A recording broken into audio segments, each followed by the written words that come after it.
If you have to put someone on a pedestal, put teachers. They are society's heroes. The duties of a teacher are neither few nor small, but they elevate the mind and give energy to the character. The best teachers are those who show you where to look, but don't tell you what to see. Better than 1,000 days of diligent study is one day with a great teacher. Your heart is slightly bigger than the average human heart, but that's because you're a teacher.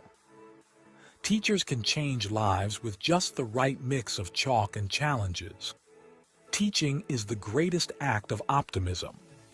One child, one teacher, one book, and one pen can change the world. Students, don't care how much you know until they know how much you care. It is not what is poured into a student that counts, but what is planted. Teachers have 3 loves: love of learning, love of learners, and the love of bringing the first 2 loves together. The art of teaching is the art of assisting discovery. Education doesn't just make us smarter, it makes us whole. Teaching kids to count is fine, but teaching them what counts is best. I am indebted to my father for living, but to my teacher for living well. A teacher affects eternity. He can never tell where his influence stops. I like a teacher who gives you something to take home to think about besides homework. I have learned silence from the talkative, toleration from the intolerant, and kindness from the unkind. Yet, strange, I am ungrateful to those teachers. A good teacher can inspire hope, ignite the imagination, and instill a love of learning. A teacher who is attempting to teach without inspiring the pupil with a desire to learn is hammering on cold iron. Good teachers know how to bring out the best in students. An investment in knowledge pays the best interest. Change is the end result of all true learning. Education is the passport to the future, for tomorrow belongs to those who prepare for it today. The roots of education are bitter, but the fruit is sweet. The more that you read, the more things you will know. The more that you learn, the more places you'll go. Live as if you were to die tomorrow. Learn as if you were to live forever. The learning process continues until the day you die.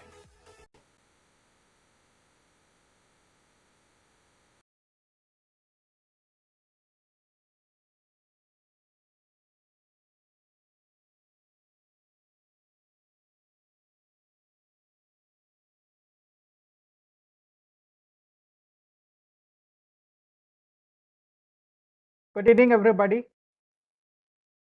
Could you please confirm if I'm audible?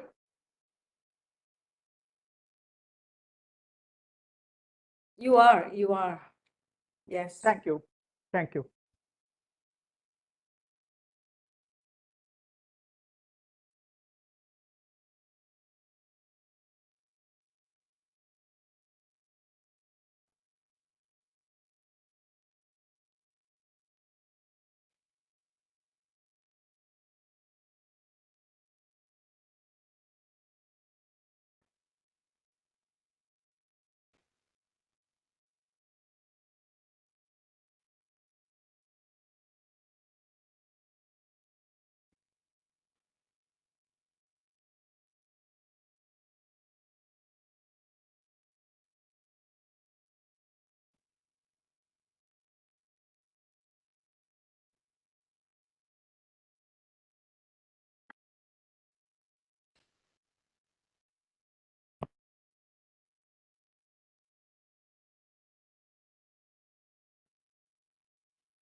We will just wait for a few more people to join in and we will start.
Good evening once again.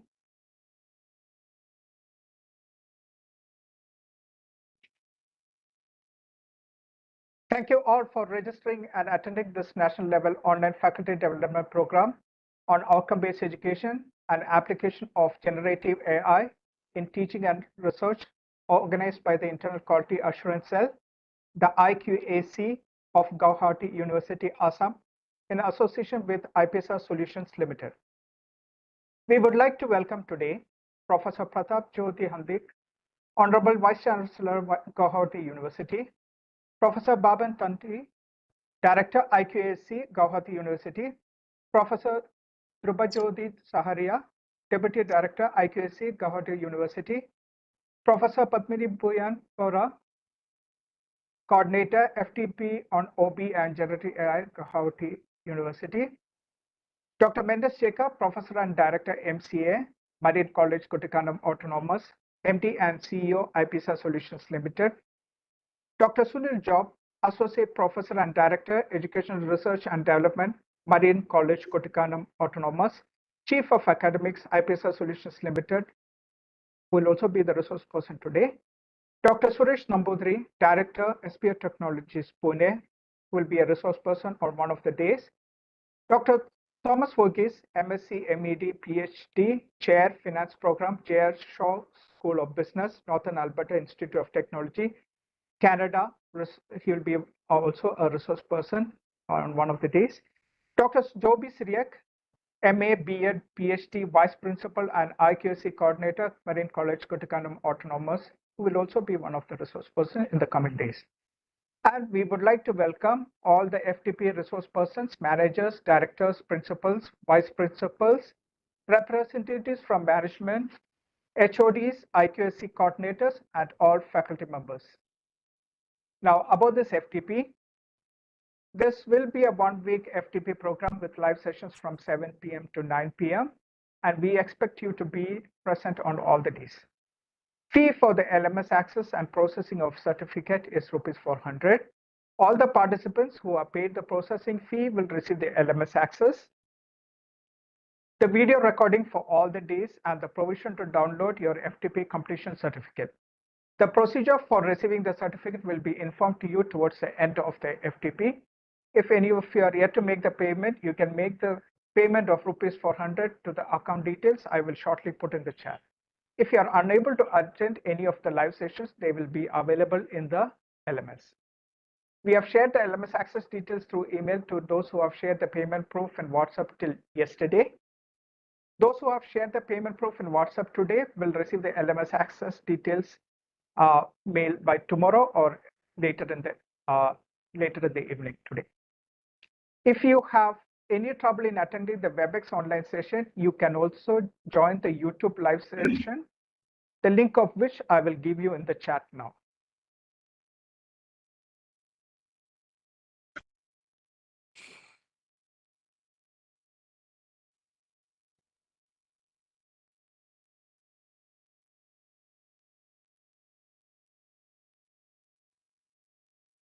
So if you have any problem attending on WebEx, you can switch to the YouTube live session.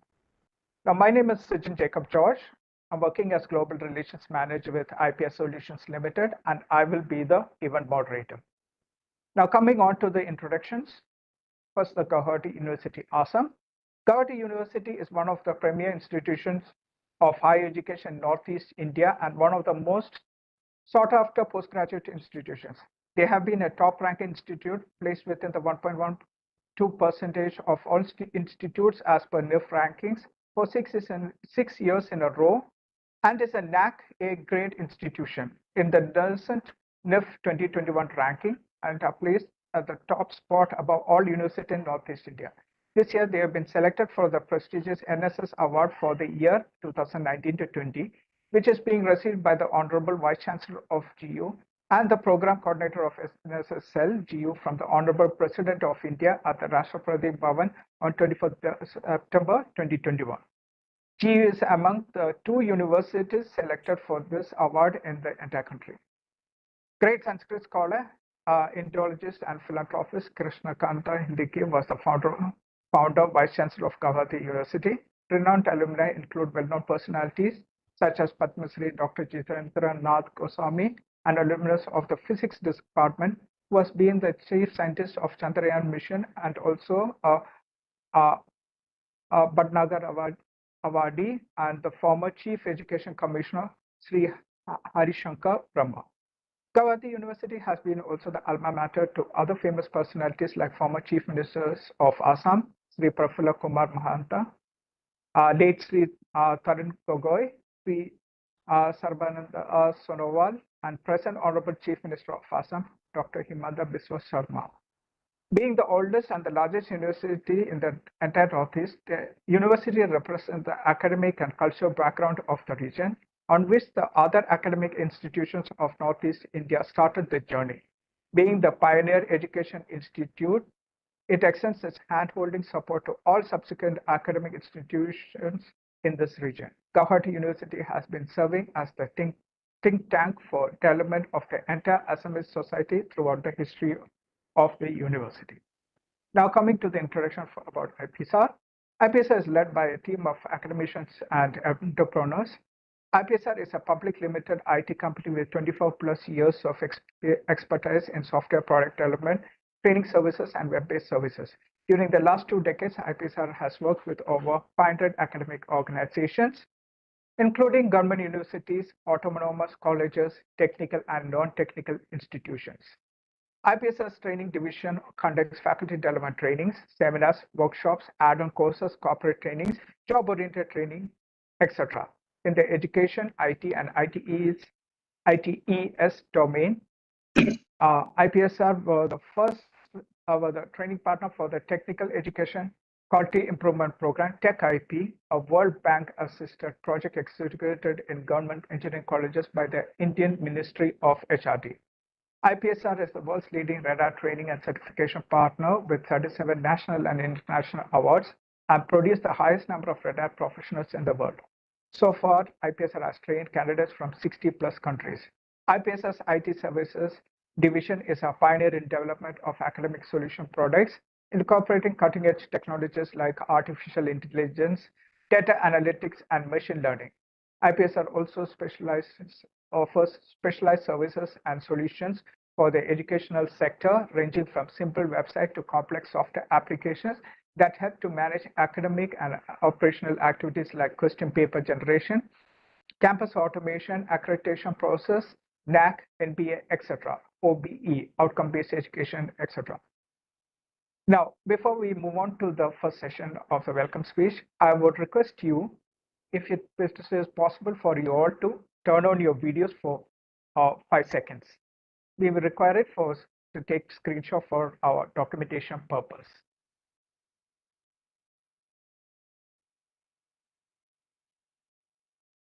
Yes, just turn on your videos for a few seconds and then you can switch it off.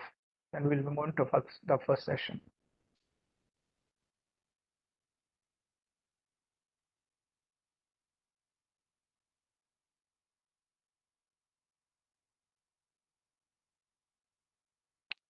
All right, thank you all. Now we will move on to the first session. That will be the welcome speech. This will be delivered by Professor Padmini Bhuyamborua, Gauhati University, who is the coordinator for this FTP program. Over to you, ma'am. Thank you. Thank you. Good evening and welcome to the first of its kind FDP on outcome-based education. As you can see, we have with us our Honorable Vice Chancellor, Professor Pratap Jyoti Handik, the Director of our IQAC, Professor Bhavan Tati, Deputy Director, Professor Dhrubajyoti Saharia. This is a team that has been working relentlessly to bring this program to all of us. And I would like to take this opportunity to thank IPSR Solutions, with whom we have been working for quite a while now. And in this collaboration, we have been trying to put in place outcome-based education in our own institution. Our host for today has already told you about Gauhati University. Let me just add that we are the oldest university in the region, we were established in 1948. And this is a public funded university, literally public funded university, because it was instituted through people's contribution. Everybody contributed to beginning this university. So the people of Assam and the Northeast have an emotional attachment to this institution.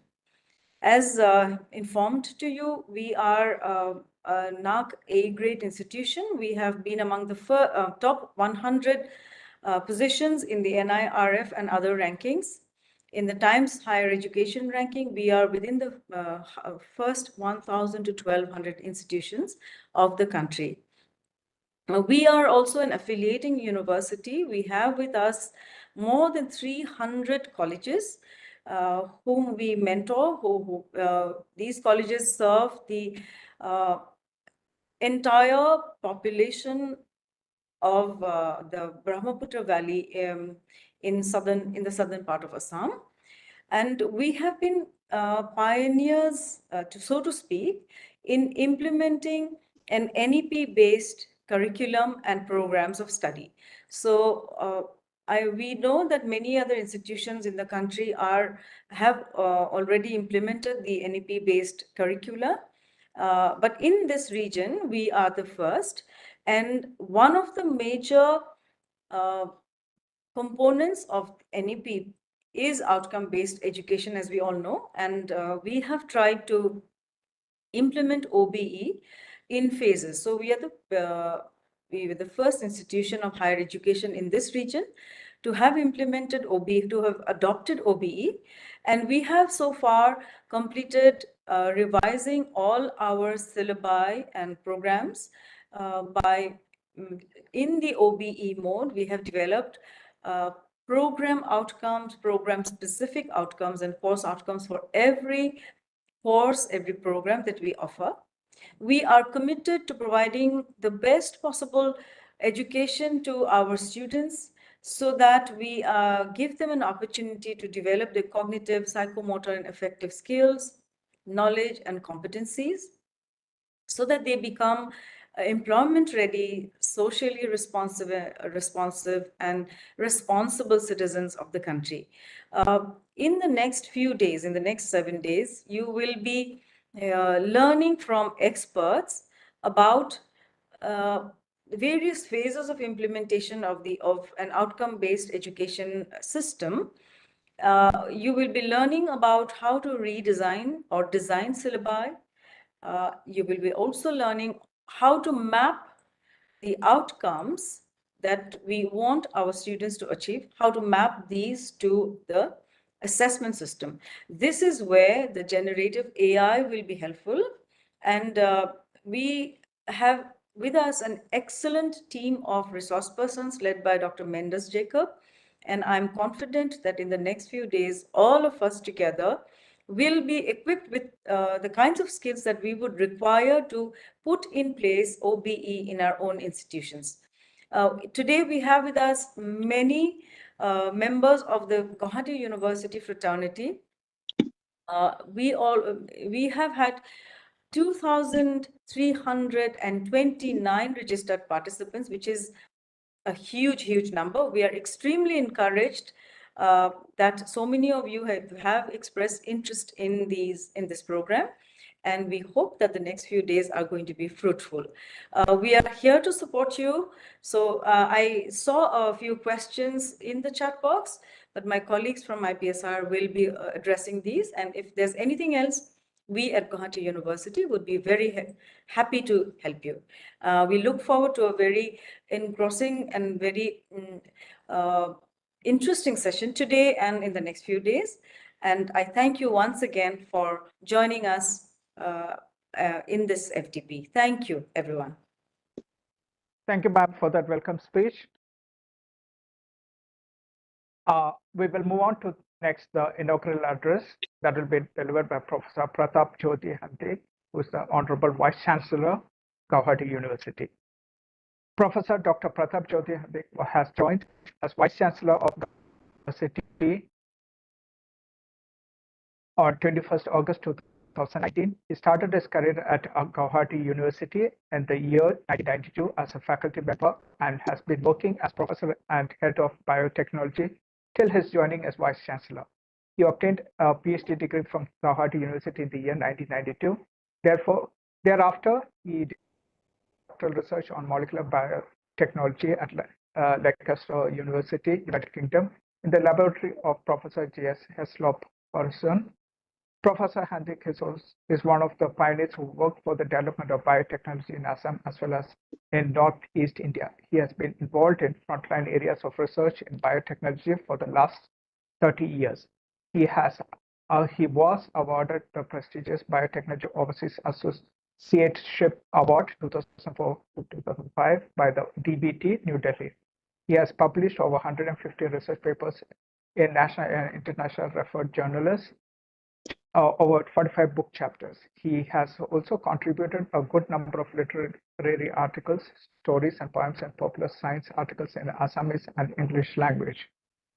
He has developed two bioinformatics based database on banana and citrus, authored one research book on medicinal plants, and edited two books on various aspects of science and technology. He has contributed over 100 DNA and gene sequences to biological databases. He has successfully completed 17 major R&D research projects funded by DBT, DST, IACR, NMBP, and other government agencies. He has coordinated and contributed in the formulations of the State Biotechnology Policy of Assam, which has been declared by the Government of Assam under Advantage Assam Policy in 2017. He is a recipient of Fellow of Linnean Society, FLS of London in the year 2017. Over to you, sir. Thank you very much for your kind words. Dear faculty members and the members of ISPR and my team here at IQAC Gauhati University and my dear participants. At the very beginning, I welcome you all to this very, very important meeting because this topic is very much important. And I really appreciate the IPSR for collaborating for this very important event FDP program today. So as now it is too much discussed, and hopefully you know that the outcome-based education, it is an educational theory that bases each part of an educational system around goals or outcomes. Many definitions are available, and one of the very popular definition is this, that outcome-based education, shortly we used to call as OBE, is education in which an emphasis is placed on a clearly articulated idea of what students are expected to know and be able to do. That is, what skills and knowledge they need to have when they leave the institution system.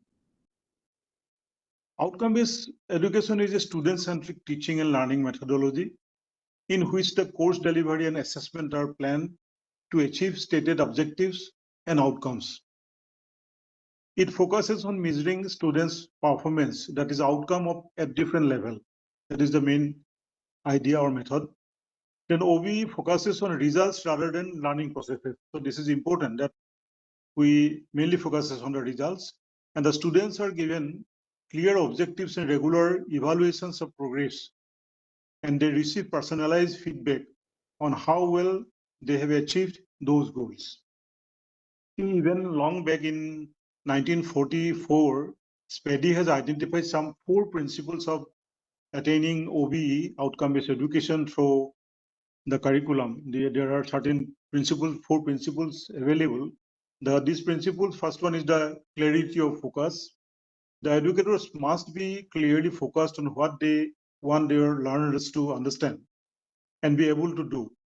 In other words, the focus of educators is helping learners to develop the knowledge, skills, and behavior to enable them to achieve the clearly articulated learning outcomes. That is the first, clarity of focus is the first principle.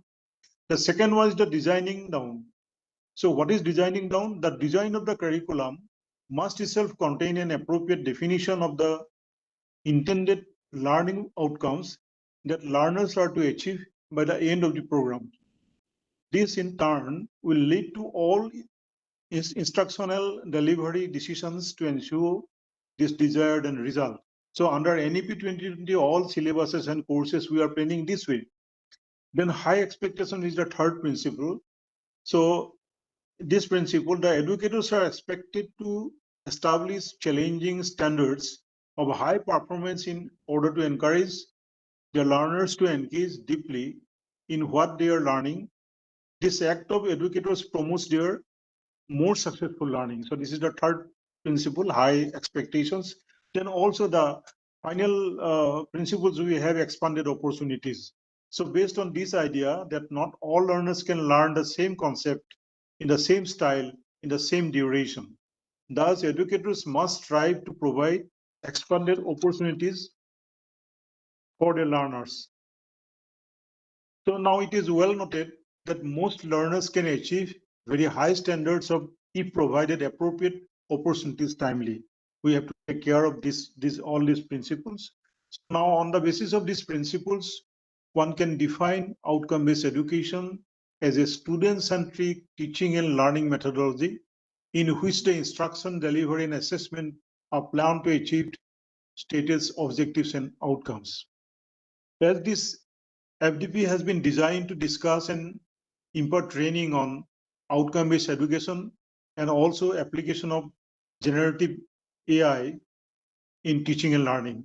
So it is, I think that this is one of the requirements that we know what is generative AI. At least for all the participants, we must understand what is generative AI.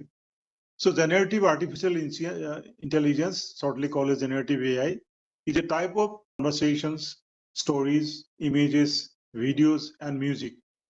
AI technologies attempt to mimic human intelligence in non-traditional computing tasks like image recognition, natural language processing, and translation.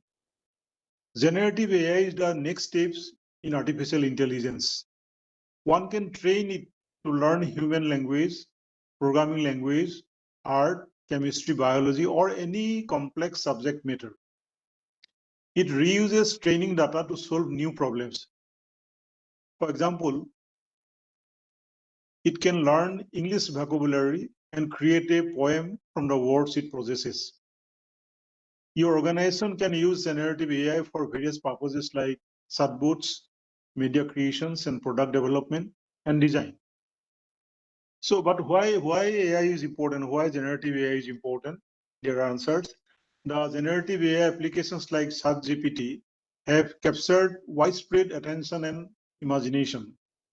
They can help reinvent most customer experiences and applications, create new applications never seen before, and help customers reach new productivity levels. According to Goldman Sachs, generative AI could drive a 7% increase in global gross domestic products. They also anticipate it could lift productivity growth by 1.5 percentage points over next 10 years. I do hope during this one week faculty development program, detailed principles and method of outcome-based education will be discussed. At the same time, it is also expected that the participants will get practical knowledge on application of generative artificial intelligence in teaching and research. Because as I have information that IPSR has very competent faculties, they have technologies, they have their own methodologies, pedagogy. So I think this FDP will be very fruitful for the participants. So I wish the success of this FDP. I also appreciate the effort of IQAC Gauhati University for organizing this program and thank ISPR Solutions Limited for their active collaboration. I also appreciate the large number of participants who are taking part in this FDP. So with these words, I declare the inauguration of this FDP. Thank you very much. Thank you.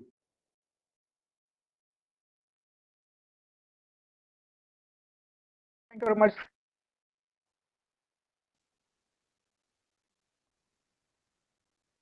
you very much, sir. Thank you for that a wonderful inaugural address. Now we will move to the next session. That will be the introduction of FTP. Before that, I just want to tell you, I think there are few people. There are few people facing issue with their audio. If you're facing an issue with audio, you can click on the YouTube live session link, which I put in the chat. Okay, so just switch over to the YouTube live session for the for this FTP. Now we will move on to the next, that is the introduction of FTP, that will be delivered by Dr. Mendes Jacob, who's the MD and CEO, IPSR Solutions Limited, who's a professor at Director College, Kottakkal Autonomous. Dr. Mendes Jacob is a with 10+ years of experience and is a former director of School of Applicable Mathematics at Gauhati University. He has served as resource person for many national and international seminars, conferences, and a number of faculty development programs, including UGC-sponsored refresher courses. His areas of interest include national education policy, outcome-based education, accreditation, etc. He is associated with many educational institutions as chairman, member of various academic bodies. He is also the CEO of IPSR Solutions Limited, an IT company supporting higher education institutions in the implementation of outcome-based education and innovative teaching, learning, and assessment strategies. Over to you, sir. Thank you, Sejin. Am I audible? Yes, yours.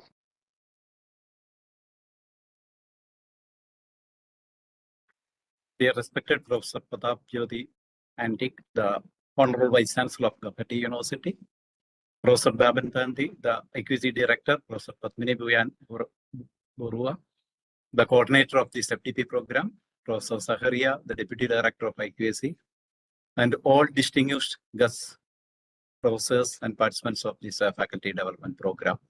A warm welcome to all to this FDP on outcome-based education and the imperative role of generative AI for teachers. We are having around or more than 2,300 participants from diverse institutions across India. So that will help in the interactions so that a lot of learning happens through discussions, especially with regard to innovative teaching, learning, and assessment activities, particularly in the light of challenges posed by the lack of expertise among faculty members, the practical implementation of outcome-based education. Our esteemed resource persons bring not only academic expertise, but they are also bring practical insights from industry and consultancy. Their experiences, especially those gained from industry interactions, offer a unique perspective on the skills acquired by students during their university education, addressing a critical aspect of outcome-based education. In line with our commitment to innovation, our learning management system, the LMS, exemplifies the effective use of online platforms for higher education. The platform integrates various features, including workshops for learning and assessment, lesson activities for assured learning, and forums for collaborative engagement. There are additional tools like Mentimeter and Padlet, which is also incorporated to further enhance the participant experience. The upcoming sessions on AI platforms hold transformative potential for educators, providing strategies to streamline workload while enhancing the quality of assessments and research work.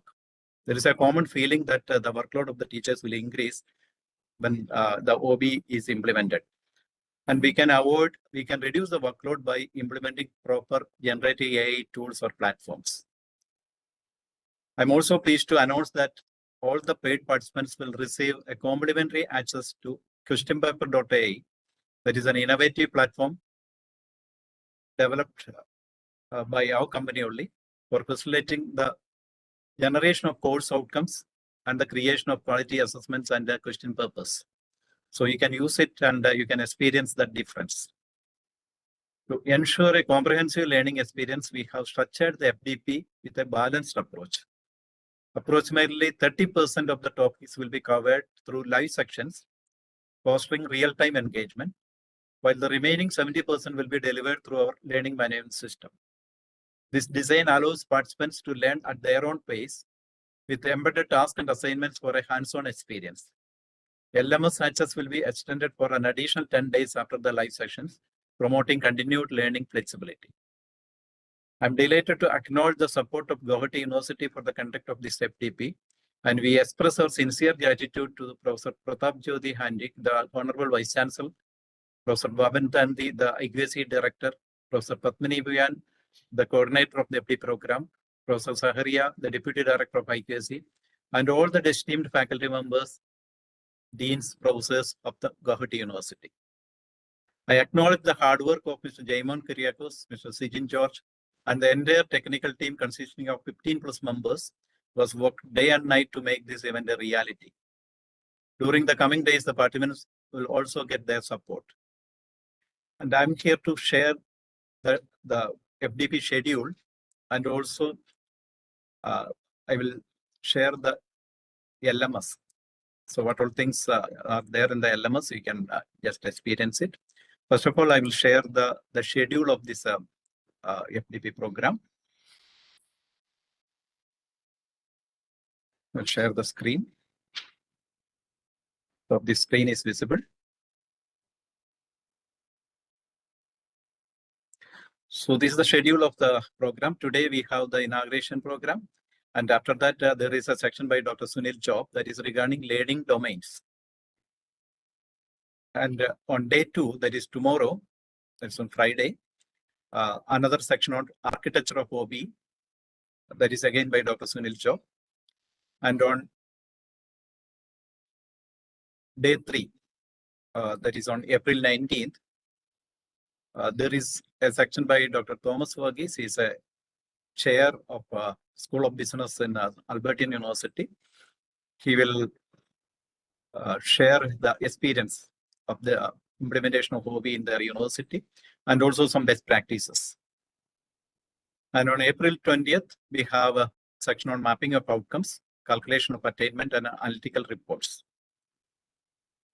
And on April 22nd, that is on Monday, we'll have a section on underlying threads of OBE, ChatGPT, and AI tools. That is by Dr. Suresh Nambudiri. And there will be no section on Sunday, that is on 21st. And again on April 23rd, that is day 6, Generative AI for Research, again by Dr. Suresh Nambudiri. And on day 7, April 24, we have the last day, case studies of OBE implementation by Dr. Joby Siriat. And some best practices, OBE for accreditation, and AI-assisted assessments, and finally the feedback. That will be the last section of this FDP, that is on day 7. And we have the learning management system, which is provided to all the paid participants. And it contains a lot of materials. This is the learning management system. All the paid participants will get access to the LMS. And at the end of the 7th day, you can download the certificate also from the LMS. So we have the FDP schedule already there in the LMS. You have the brochure. And there is a doubt clearance forum where you can post your doubts. And the participants, again, they can respond to the doubts which are already posted there. And there is a research forum that is on AI tools and its applications. And the faculty members, you can share your knowledge through these forums and both these forums. And every day the video will be uploaded on the LMS, so that if you miss any of the sections, you can go to this LMS and the videos are available there. And there are a lot of other tasks and assignments. And for every task, there is a SOP, a standard operating procedure for doing that task is available. Some more reference materials are available. So every day the videos will be there, and there will be some multiple choice questions. There will be some task and assignments, so that you will feel a hands-on experience. And finally, we have using the generative AI tools, you can create questions and you can post it here on the Padlet. You can, you can generate course outcomes again using the Generative AI. And you can also have assessment activities, and you can post it in the Padlet for the, that will be a reference material for all the participants. And you can see a lot of education tools, ICT tools, which are many of them are free tools available here. Reference materials are there. Then prompt engineering, ChatGPT, how to prompt in the LLMs like ChatGPT and all. So this content, the materials are available in the LMS. So as I mentioned earlier, this live sessions will be of 2 hours, and the remaining time you can utilize this LMS. And also after these live sections, after the 7 days, you will get minimum 10 days again, so that you can go through all the contents, and you can be an expert in OBE at the end of the 7 day at the end of the FDP program. So that is about the LMS, and also I have mentioned about the schedule. So we expect all of you to attend this program every day, so that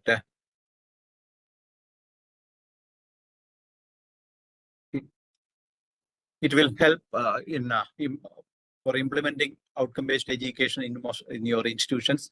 As the Vice Chancellor mentioned, because of the NEP implementation, every university or every institution has to go for OBE implementation. So here in this FDP program, we are just not mentioning about the implementation process, but how to do it in the proper way. That is our focus. And we will be sharing you with some best practices of OBE implementation. And also there are a few topics based on the scholarships of teaching and learning, SOTEL, that will be delivered by Professor Thomas Orgis from Canada. So that is an advanced version of OBE. So thanks to all the participants who have joined, and we hope that this will be a fruitful FDP, and definitely you can post your suggestions there in the LMS. There will be a feedback link provided in the LMS, so that you can give your free feedback also. There will be no feedback every day. There will be feedback which is provided on the LMS only. And even if you could not attend any of the live sessions, all the videos are available in the LMS. Okay, so don't worry about your the connectivity issues in between, if there is any. So I hope you will enjoy the session. Once again, thank you for attending this program. Thank you. Thank you very much, Mentor. Now we will be having the vote of thanks. Before we, just to inform you, we would be having a technical session on learning domains that Dr. Sunil Job KA. Okay. Before that, we will have the vote of thanks that will be delivered by Professor Jyoti Saharia, Deputy Director IQSC, Gauhati University. Over to you. Okay. Honorable Vice Chancellor, Gauhati University, Professor Pratap Jyoti Hendik sir, Dr. Mendes Jacob, MD, IPSR Solutions Limited, Professor Bhaven Tati, Director IQSC, Gauhati University, Professor Padmini Bhuya Borwa, the coordinator of this FDP, distinguished speakers, participants, ladies and gentlemen.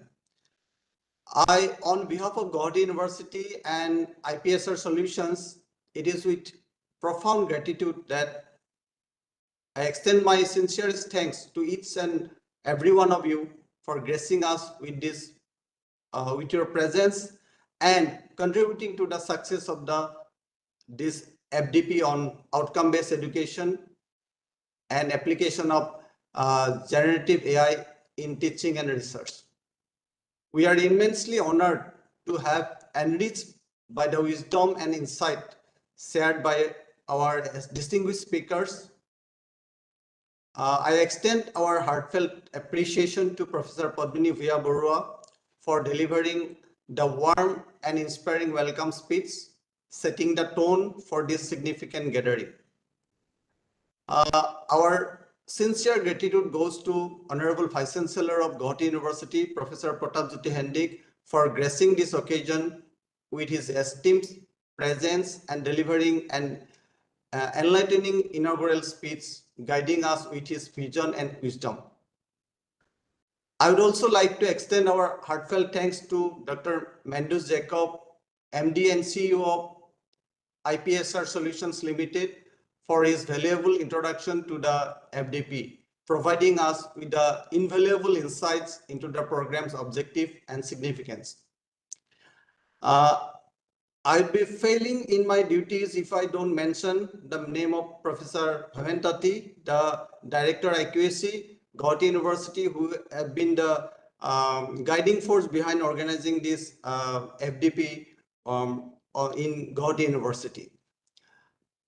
Furthermore, I would like to express sincere appreciation to Dr. Sunil Job and other speakers who will be following this inaugural session for their wisdom and enriching discussion to be followed in days to come. To all our esteemed participants, numbering a remarkable 2,400 approximately. So your active engagement and enthusiastic participation have truly enriched this program. Your presence here today underscores your commitment to advancing education and research, and we are really grateful for your dedication.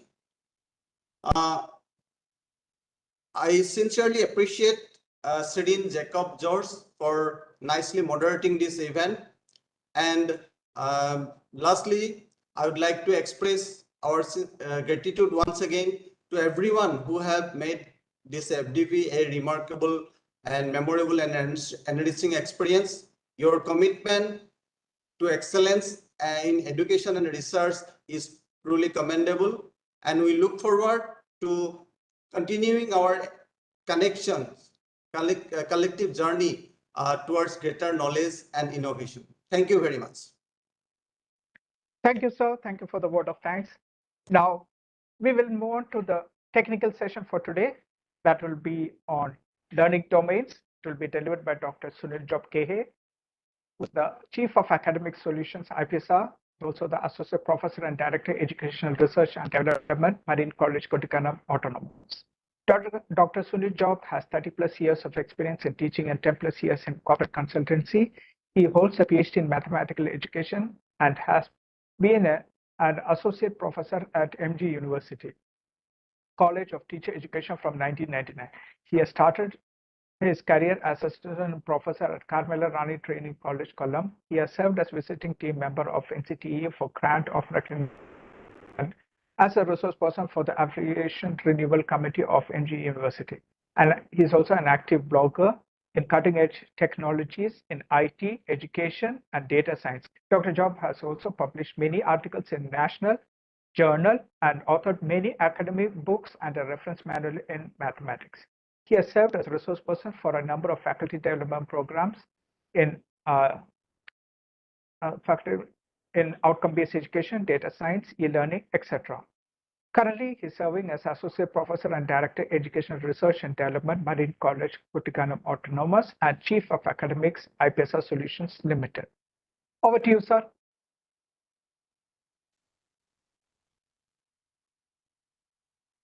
So, thank you, Sujin, for the wonderful introduction. So, before I move on to my section, I would like to know whether my sound is audible. Sujin, Yes. am I audible? Okay. Yes, you're audible. Okay. So, distinguished participants, as well as the distinguished members from the dignitaries from the Gauhati University, and the participants for this FTP, a very good evening. So first of all, let me express my gratitude to the organizing members of this Gauhati University for giving me an opportunity to be over here and to interact with this a big group who are more passionate in the teaching domain. Actually, it is very interesting to note that we in this platform itself, there are more than 500 participants, as well as many of them are attending this faculty development program online. So it was very, I'm very excited to interact with this group on the most this contemporary area, which need more mention. So actually, this is a very exciting. This would be a very exciting journey for a big paradigm shift which has been happening in the higher education scenario. Actually, we know that we cannot move away from this approach of outcome-based education, because by the implementation of the new education policy 2020, it has become a must that we have to bring about changes in our approaches in the educational sector to outcome-based. So definitely, this 7 days FTP program that is going to happen will definitely stimulate your thoughts and will be able to customize your teaching learning experiences in the lines of OBE. And most interesting thing is that we have also those areas like generative AI is been integrated with this FTP program. So obviously, when we speak of generative AI, definitely it will be reducing the workload of the teachers to about 50 to 60%, because it will take you to those landscapes where you have never thought about before in the teaching learning environment.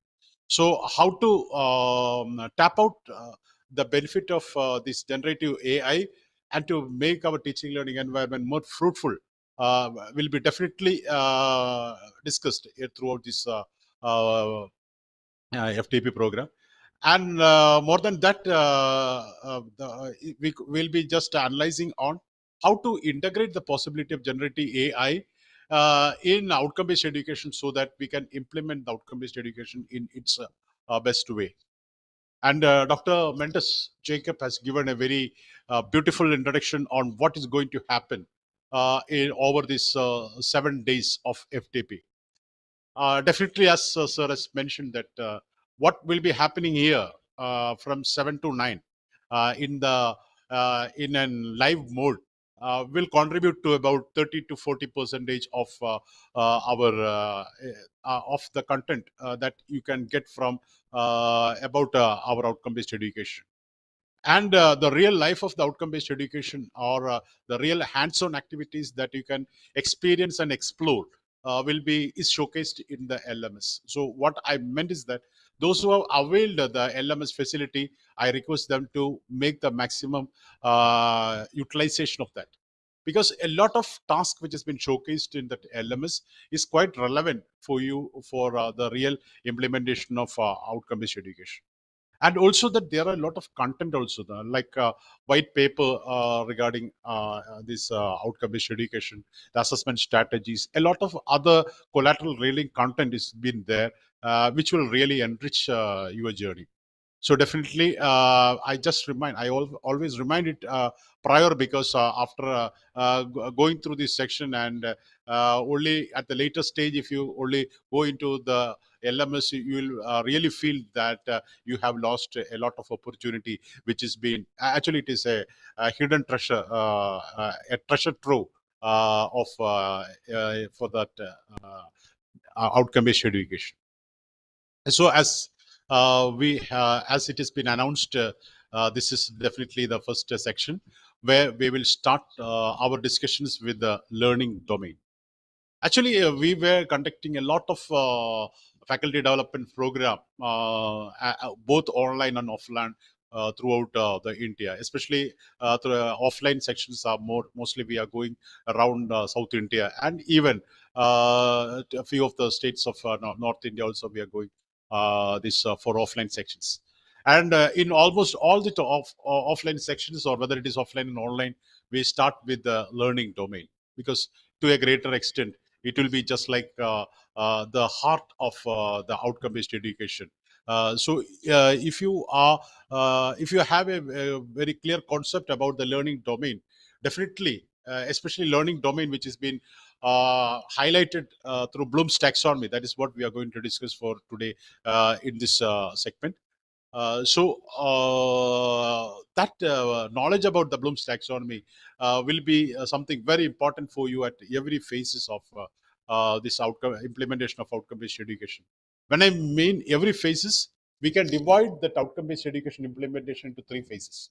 The first one is formulation phase, where your task is to formulate a curriculum appropriate for the outcome-based education. If you want to do it perfectly, definitely there is a need for Bloom's taxonomy or the knowledge about the domains. The second segment that is more important is that how you interact with the students. That is the phase where there is life. That is the outcome-based education becomes a reality when you are transforming your pedagogical approach, when you're transforming a methodological approach, when you're transforming a strategies by which you are interacting with the students in an outcome-based manner. So how to make your classes, how to make your what you could say your assessments, and how to make your assignments in an outcome-based manner is something very important. So that is the second phase. If you want to do it rightly in accordance with this outcome-based education, the knowledge of the Bloom's taxonomy will be a leading light for that.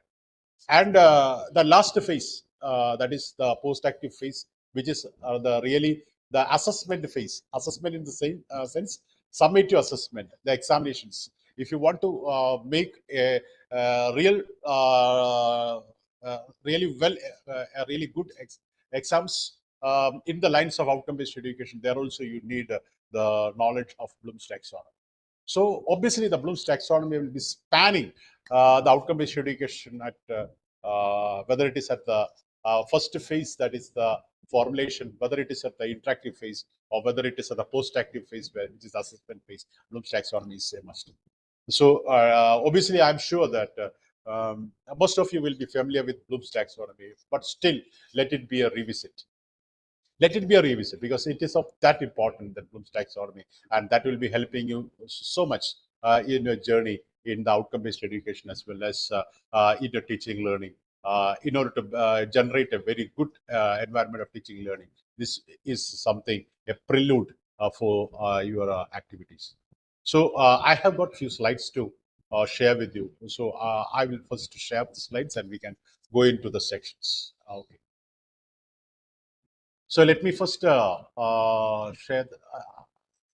There will be some issues with the connectivity. So in order to reduce that, I'm just keeping my video off and then share screen.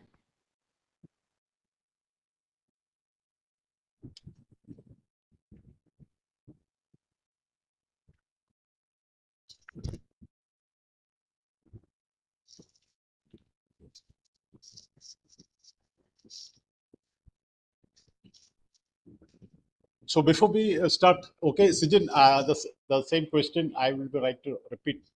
Whether my screen is okay and my sound is okay. When both okay, then Yes. we can go ahead. Yes, your screen is visible and your sound is okay. Okay, Sijin, thank you. So we can move on with this segment. So let me put my this slides in the presentation. So here we go with the first segment, which is on Bloom's taxonomy. So if you just take that term, Bloom's and taxonomy, definitely it is quite evident there. So this taxonomy is given by Benjamin Bloom. Initially, he has given this taxonomy in 1956. And later on, his associate Anderson has revised the taxonomy and presented it in the form of revised Bloom's taxonomy. So today, what we will be going and assessing is about the revised Bloom's taxonomy. And what taxonomy means? The taxonomy means it's a classification, right? So the classification of the learning experiences is been done in Bloom's taxonomy. Actually, if you analyze the process of learning, we could find that the learning will happen from simple to complex. That is the roadmap of how learning will happen. The learning will start from the simple and it will gradually progresses and it will go to the complex phase. Or rather, you could say that we'll be moving from direct to the direct experiences to complex experiences. So that will be the roadmap of learning from simple to complex. And this roadmap will be classified into different levels. Will be classified into different levels on the basis of what cognitive challenge that these levels bring onto the learner. And this taxonomy is all about classifying this road from simple to complex into different levels. That is what we will be going to and checking out in Bloom's taxonomy. And let us go on to our presentations here, because since Bloom's taxonomy is all about learning, definitely it will not be appropriate if I miss a slide from what is learning. So this is, I think that this is one of the most simplest statement which I could get about what is learning. You can just go through the slide. Learning is a process that lead to change. Obviously, when there is a process which has been operating, definitely that processes will be followed to a product. So learning is a process that brings about change in the individuals or the learner. So we can conceive learning as a process that brings about change in the learner. Now I am just taking that word change, and we will be identifying what the change is all about. For example, if you are going into a obviously all the participants here will be in some way or the other related to teaching and learning. So obviously we are very familiar with the teaching and learning environment, etc., etc. So if we are involved in a teaching process, if you're going to a class, to a classroom for teaching a topic, definitely when you enter into the class, the students will be of some initial behavior. If you are analyzing the behavior of the students before you are interacting with the students regarding some topic that you're going to teach, definitely with respect to the topic, the students will be at some initial level of behavior. And after about 1 hour of class, what will happen? Will their initial level of behavior will be same after 1 hour? I would say that definitely not. If it is same, definitely that 1 hour time you have wasted. So to some extent that their level of behavior which was there initially will be elevated to some higher level. That would have happened in your 1 hour of interacting with the students. I will say that interacting with the students. Teaching is to a greater extent interactions. So after that 1 hour, the initial behavior will be elevated to a higher behavior. And what is the difference? What is the difference between that terminal behavior and the initial behavior? And that difference is what? The change that you have brought about in the student after 1 hour of interaction. So that change is nothing but the outcome that you have brought about in the student.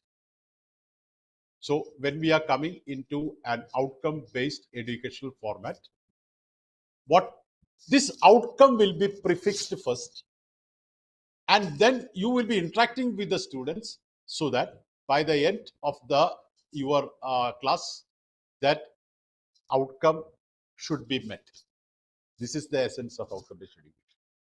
So this is what the scenario that I have shared with you is that you are going to a class for 1 hour of class. Suppose if you are given with a topic to teach for any program, that is, you are given with a course to teach for a program in 1 semester. So you are going to teach that is a course for a 1 semester. So let me ask then, before you start with your classes with respect to that particular course, definitely the students will be at an initial level of behavior. And after about 5 to 6 months of classes connected with that particular course, definitely their initial behavior will be elevated to a higher behavior.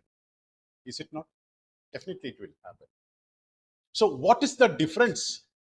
That difference is nothing but the outcome that you have brought about in the students through that particular course. So when you come to an outcome based scenario, you will be forecasting, or you will be prefixing what should be the outcome first. You will be prefixing the outcome first, and then what will happen through your 6 or 5 to 6 months of classes, you will make this outcome happen in the students. This is what outcome based education. So literally we could say that initially the initial behavior, and you have brought about a change in the students with 6 months of interactions. That change is the outcome that you are focusing through that, and that outcome you will be calling it as CO. What is CO? That is the course level outcome, course outcome. Suppose if you are taking it in a little more higher level, that is, suppose if the students after a +2 coming and enrolling in your college for an undergraduate program, let it be a BCom program. So when they have come and enrolled, definitely the students will be having some initial level of behavior, and after about 3 years or 4 years, definitely they will be elevated to a higher, a professional level, isn't it? So when you come to an outcome based education, what is that difference that you are foreseeing in the students? What is the difference should be initialized first?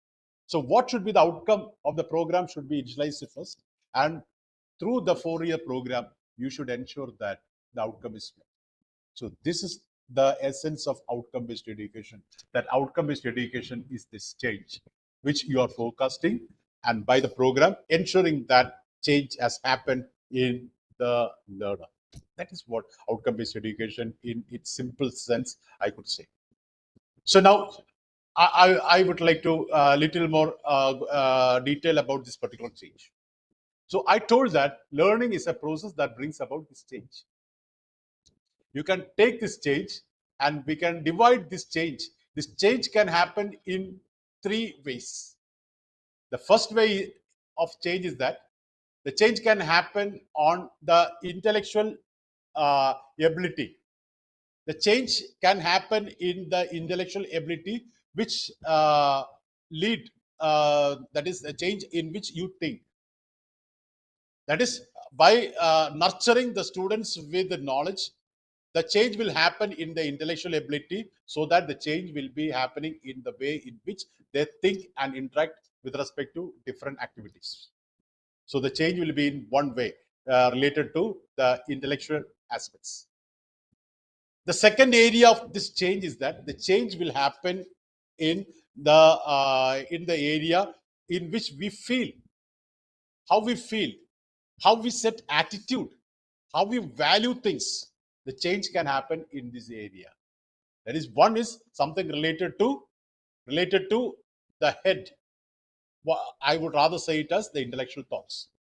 Second, the change can happen on the way in which you feel, you set your emotions, you set your attitude, etc. That is something we literally, when we say that the change can happen to something that comes from our heart, emotions, feelings, attitude, etc. The change can happen to something we feel, something which is related to. And the change can happen to something that is related to the motor skills, how we perform something. That is those activities which is be dominated by physical movement, or that is be dominated by the coordination of the motor skills. The change can happen in that way. So these are the 3 areas of change. So I think it is clear. So learning is something that brings about change in the head, heart and hand. Head, heart and hand. I will say it as three H. Head, that is the intellectual side. Heart, that is the emotional side. Hand, which is the motor skill side. So the change can happen in these three areas. And what Benjamin Bloom, you can read this. The learning is a process of bringing out desirable behavioral change in an individual. Obviously, learning is something that brings about change, and that change is not, that change should be deliberate. That change, when we put it in an formal environment, then the change is something deliberate, something which has been desirable, something which has been prefixed. That is what outcome-based education say. What is the change that we intend to bring into the learner? What that will be prefixed first. That is desirable change, and that is what outcome-based education will focuses on. And the expected goals. Okay, so the learning outcomes are the observable and measurable end product of learning. It is the observable indicator of objectives. Obviously, when we say that about objectives and outcomes, there is a confusions which has been happening. What is the real difference between an objective and outcome? So objective is something which we view from the teacher's point of view. But what is the objective, or what is the objective of the program? That is not something which is clear. And the same objective, when we are viewing it from the student's point of view, in terms of what they are capable of doing, it will become the outcome. So actually, it is the same thing, viewing it from two angles. One, from the point of teacher, what is the objective of the class? And if you are outcome-based education, the teacher should look from the other end, what the students are capable of doing. So outcome is nothing but the objective made clear and transparent from the point of the from the side of the students, in terms of what they are capable of doing. That brings a clarity. So that is why we could say that in the inaugural address by the Honorable Vice Chancellor, he has very beautifully explained about the different principles of outcome-based education. And the first principle that he has suggested he has explained is that clarity of focus. Why focus? When the objective, there is no clarity regarding what the students are capable of doing. But when we say in terms of outcome, the clarity is there. The student should be able to do this. So the clarity is there. And our classes should enable the students to do that. So there is a clarity of focus there. So that is what it has been mentioned here. That is that learning outcomes are observable and measurable end product of learning. It is an observable indicator of the objective. That is objective when it is made transparent and clear in terms of the students' behavior, it will become outcomes. Now going into the Bloom's taxonomy, because this class is more of Bloom's taxonomy. Let me check out what's the time. Okay, I will complete it before 9. So Bloom's taxonomy. Obviously, you will be wondering who is this gentleman smiling at you, and also at me. He is nothing but Benjamin Bloom. He is the person who has brought about this taxonomy classifications, and it is later revised by his own associates by Anderson, and it is being presented in 2001. Can you read the first statement? These are the words by Benjamin Bloom. And you see that how encouraging it is. That is what any person in this world can learn. What any person in this world can learn, almost all person can learn. It is so encouraging.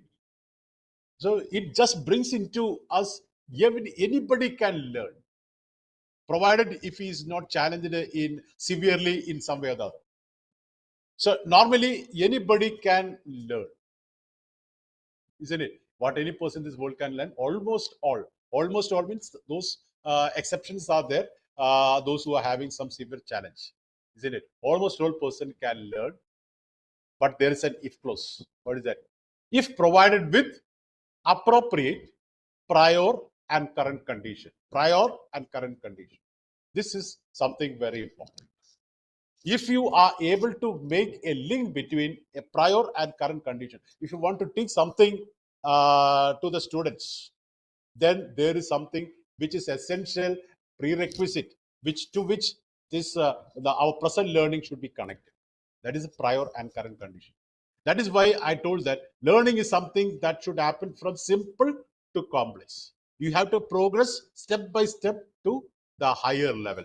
So that hierarchy is there. So this hierarchy will bring something, a connection between something which is needed as a prerequisite for what we want to teach today.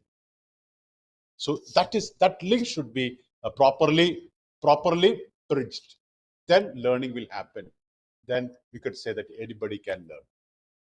And the purpose of Bloom's taxonomy is that it will give you a clarity on what is the level of learning of the topic that you're going to teach now, and what is the level which is essential as a prerequisite for supporting what you're going to teach. That is prior and current condition. That is something very, very important. Whether it is you are taking classes at the primary section or whether you're taking classes at the post-graduation section, this is something very important, that the chain of connectivity should be there, the prior and current condition. And Bloom's taxonomy will give you a guiding light to the prior and current conditions if you are conceiving the Bloom's taxonomy right. And you can further keep on reading. What is Bloom's taxonomy? Bloom's taxonomy is a set of 3 hierarchical models. What is the 3 all about? What is the 3 all about? I told that learning is something that brings about change. And change can happen in 3 domains.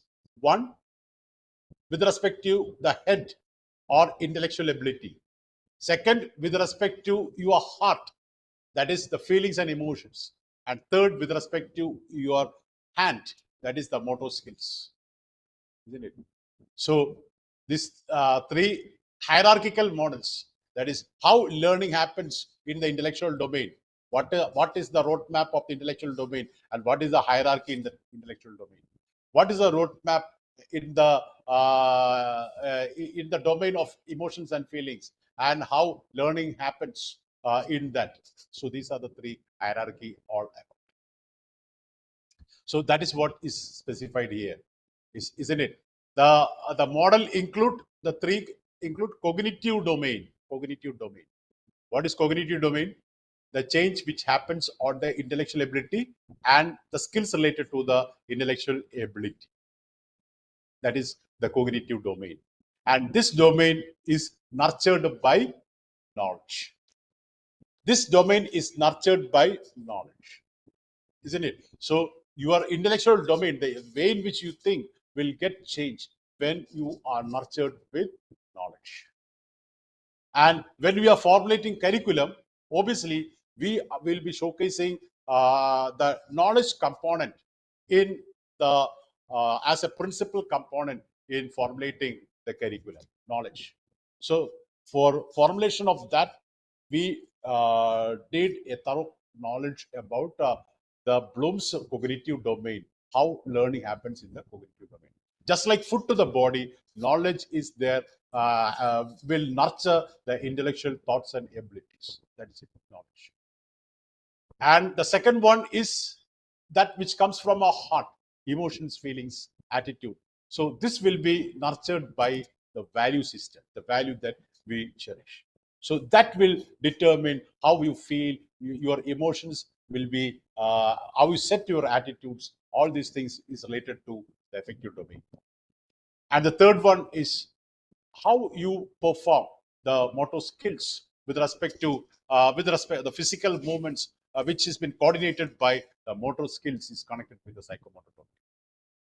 And for formulation of curriculum, we will be focusing more on this one, cognitive domain, and the rest too will be embedded into this as a hidden curriculum. That is, there is this curriculum will be embedded as a hidden curriculum together with this one. So in this segment, we'll be prioritizing on the cognitive domain. What is cognitive domain? what are the different hierarchy in the cognitive domain, and how this hierarchy, what are the different operations that happens in this hierarchy. That is what we are going to check out for today. Obviously, there is no exaggeration with this. You will be all familiar with this Bloom's taxonomy. This is the revised taxonomy which I mentioned, which is been published on 2001 by Anderson, the associate of Benjamin Bloom. And you can see two arrows going from bottom to top, right? You can check what is it. Learning is something that should happen from simple to complex, or from concrete to abstract. This is how learning should happen. And this roadmap of learning from simple to complex or from concrete to abstract can be divided into different levels. These are the levels. These are the levels. So obviously, remembering will be something related to simple and concrete, and creating will be something related to complex and abstract. So this roadmap is been divided into different levels. That is what Benjamin Bloom and his associates has presented to us in terms of Bloom's taxonomy. Obviously, when we say about cognitive domain, we have got 6 levels. The most simplest and concrete level of learning is nothing but remembering. And from remembering, you will be elevated to an understanding level. And from understanding level, you will be elevated to application level, analyzing, evaluating, and creating. These are how the learning should happen. We have to put some thought on that. Now, let me ask you something. When we say remembering, I remember, what actually you mean? Remembering is something which is giving priority to memory. You are memorizing something, isn't it? So remembering is a memory level learning. So at this level, more priority is given to memorizing the memorizing what some technical terms, concepts. And here in a memory level, the memory level can happen even without knowing the meaning of what you have memorized, isn't it? So memory level learning or remembering level learning will only test the learner with respect to the ability to memorize the thing. That is what remembering level. What is next level? So when we say remembering, when you say remembering, what can you expect from the students? If they are remembering something, what can you expect? They will recall, isn't it? They will recall from memory what they have stored in the memory, isn't it? So what is the next level?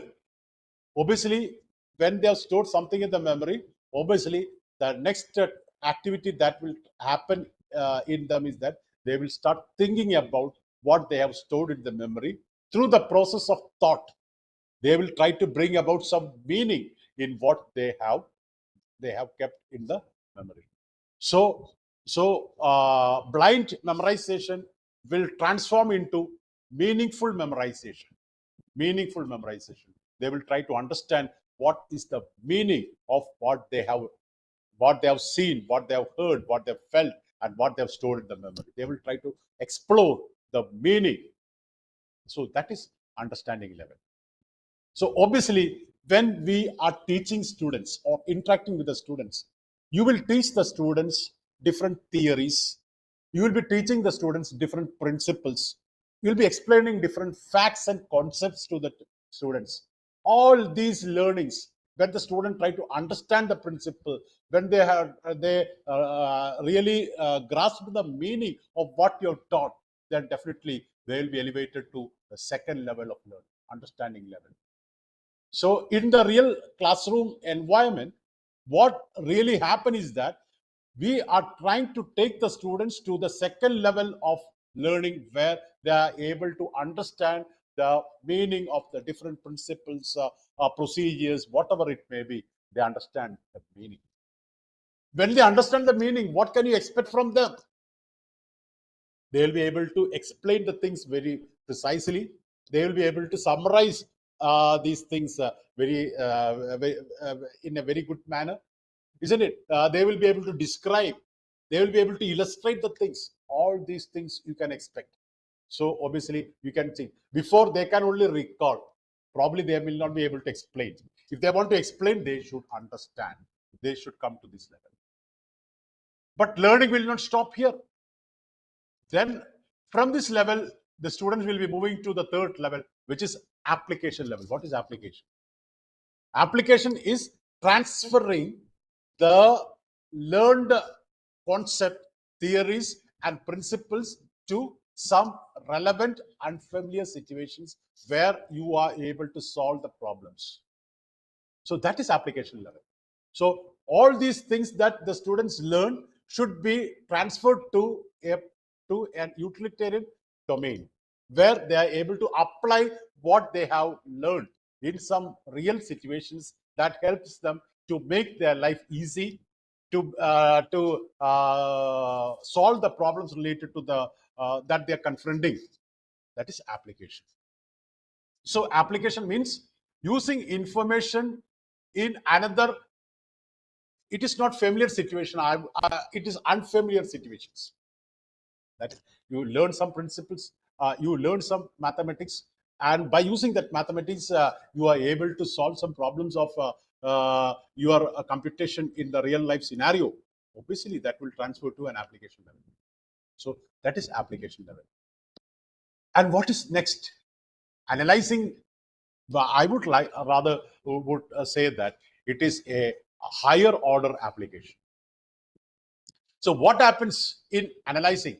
Breaking information into parts and exploring relationship and association. That is what you. That is what which has been happening at that level of learning, analyzing. So in an analyzing level, what happens is that you are dealing with not a single topic. You are dealing with a complex system. In that complex system, there will be different knowledge which has been coming and operating there, isn't it? So how can we interact in that environment? We have to split that that complex situations into different components, and you have to apply your knowledge. You have to apply your knowledge into these different components, and you have to find out the relationship between them. That is what analysis means. So analysis always have a breaking down of a complex system into the component parts and applying your knowledge, and then you are trying to find out the relationship between. That is what you could say in analysis. And coming to evaluation is something higher to analysis. But when we check into this analysis and evaluation, they come very closer together. Only after a thorough analysis, you can provide a meaningful or authentic evaluation. A thorough analysis only will lead to these evaluations. I will just give an example. Suppose if you are asked to find which mobile phone is a better one. You are given with two mobile phones, isn't it? One a Samsung and the other an iPhone, and you are asked to compare these two mobile phones. So how will you make compare? If you just blindfoldly say that this is good than that is not a real evaluation.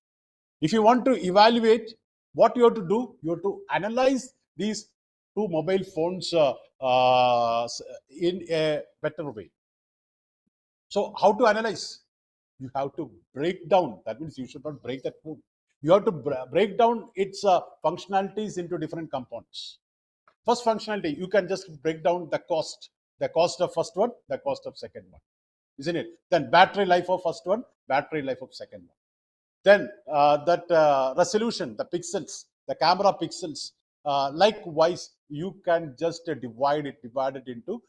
So the mobile phone as a whole is a complex system. You are breaking down into different components, isn't it? And then you are applying your knowledge to these components. You know what is the cost. You know what is the pixel. You know what is the life of the battery. Likewise, the different functionalities, you are applying your knowledge and then bringing it together, and then only you are comparing this one is better than the other. So a thorough evaluation happens only after a thorough evaluation happens only after a thorough analysis. Now you got what is analysis. You are breaking it into some. Suppose if you ask to evaluate a dance form. So how will you evaluate it? Before evaluation, you have to analyze. How to analyze the dance? You have to break down the format of the dances into different components, isn't it? Different components in the sense, how is the the costumes of the participants? Is it traditionally in accordance with that particular the class dance form? What is the steps? What is the grace of the movement? Then how is the the background song which has been happening, and whether the movement is in sync with the song? Like that, we will be dividing it into different components, isn't it? So that is analysis. You are analyzing the entire dance forms into different components, and then you apply your knowledge with respect to these components, whether they are coming into that particular level, and then you make a comparison. That is, so analyze, and then you can make a comparison on the basis of some criteria. They will be putting some criteria on the basis of criteria. This is better than that. So that is evaluation. So evaluation means judgment, which is better, which is not up to the mark, isn't it? So evaluation means judgment. If you want to make a thorough judgment, you should have a thorough analysis. And what is the highest level? Highest level is, what is it? It is creating something new. Obviously, when we do research and all, I would like to say that the most important phase in a research is a review of literature. And normally we don't value review of literature in that important. Normally, I have seen that when we go for this valuation of thesis, I could see that just the content is being just taken from some sources and some transformations is made and showcased. Not much importance is there, because while going through the thesis, we'll be able to identify whether it is being taken in that sense. So why I said that it is the most important? What is happening in that process? In review of literature, what happens? You are analyzing what has happened in the area where you are conducting research. And on the basis of analysis, you will be evaluating whether everything is perfect. Is there any gaps, or what is the next necessity? All these answers will be obtained only when you analyze the scenario, what had happened latest, and evaluate it. And when we evaluate it, the things has become clear, isn't it? Necessity is the mother of invention. That evaluation will lead you to your research in the right way, that to bring better research products. So if you want a thorough research, or if you want to have a thorough that is a very good that is creative domain, if you want to make some better designs, first thing you need is that you have to evaluate the situations, isn't it? And only evaluations, then you will be able to bring up show justice to your creative potentials. So learning is something which happens in this way with respect to their cognitive level. So let us make it little more clear with respect to some questions. So learning is a process engineered in such a way that one level is a prerequisite of other, and learning takes place is a continuum. That is, we have seen that there are 6 levels, and one is a prerequisite for the other. What is it? That is, first thing, that is when that happens is remembering. That is how remembering is happening is that is we are connected with the external world through the 5 senses. So the different the different senses, the different responses that comes to us will reach to the brain through the 5 senses, and it will get stored into the memory. And it will get stored in the memory. So that is remembering. After remembering, you will be elevated to understanding, and then to application level, and then to a higher order application, which is analysis. And by analyzing, you will be able to evaluate and creating. This is how the learning happens. This is the roadmap from simple to complex. Now, I have trisected these slides into three, isn't it? The three signifies that the first one will show that what are the demonstrated skill which will happen in these levels. And these are some of the action verbs which may help you to prepare questions at this level. And these are some sample questions. So by going through this, you will get a very clear picture about the different levels and how you can connect your learning content with these levels. So obviously at this level, remembering level, the demonstrated skill in the learner is that the ability to recall, because only memory, they are stored these content into the memory. And at this point of time, what you can expect from the students is that ability to recall methodology, the knowledge of some date events, the memory of subject matter. These are something which is related to this level. Obviously, we have been discussing about Bloom's taxonomy for the last half an hour. So, if I am asking a question like this, list. These are the verbs that may help you to form questions in this level. So these verbs are not mutually exclusive. Some verbs that you use at the lower level could be used at the higher level also. So it is only something that may help you. So which verb should be added and what is the level of the question should be decided by the teacher alone. It is not the verb. Verb is only something that helps you. Obviously, in every section, the teachers may say that, so these are the verbs that comes at the lower level. How can you use it at the higher level? This is only something that helps you. Which level you should use is solely depending upon your resourcefulness. You should think, what is the cognitive process which has been happening through that question? That is something highlighted. Suppose if I ask a question, list the various domains in Bloom's taxonomy. I told that in Bloom's taxonomy, there are three areas, isn't it? Or three domains. Suppose if I ask this question, list. Obviously, you can give that answer. What is the answer that you will be giving? You will be just mentioning the name: cognitive domain, affective domain, psychomotor domain. So this you can answer even without knowing what is the cognitive domain. What are the process which has been happening? What is the cognitive process which has been happening in that this cognitive domain? Or what are the process which has been happening in the affective domain? Without knowing that, you will be able to answer this question, because this question only demand your ability to memorize the technical term: cognitive, affective, and psychomotor. So this is a question which is addressing the remembering level. So normally we know that there are a lot of questions. Suppose, who is the author of this book?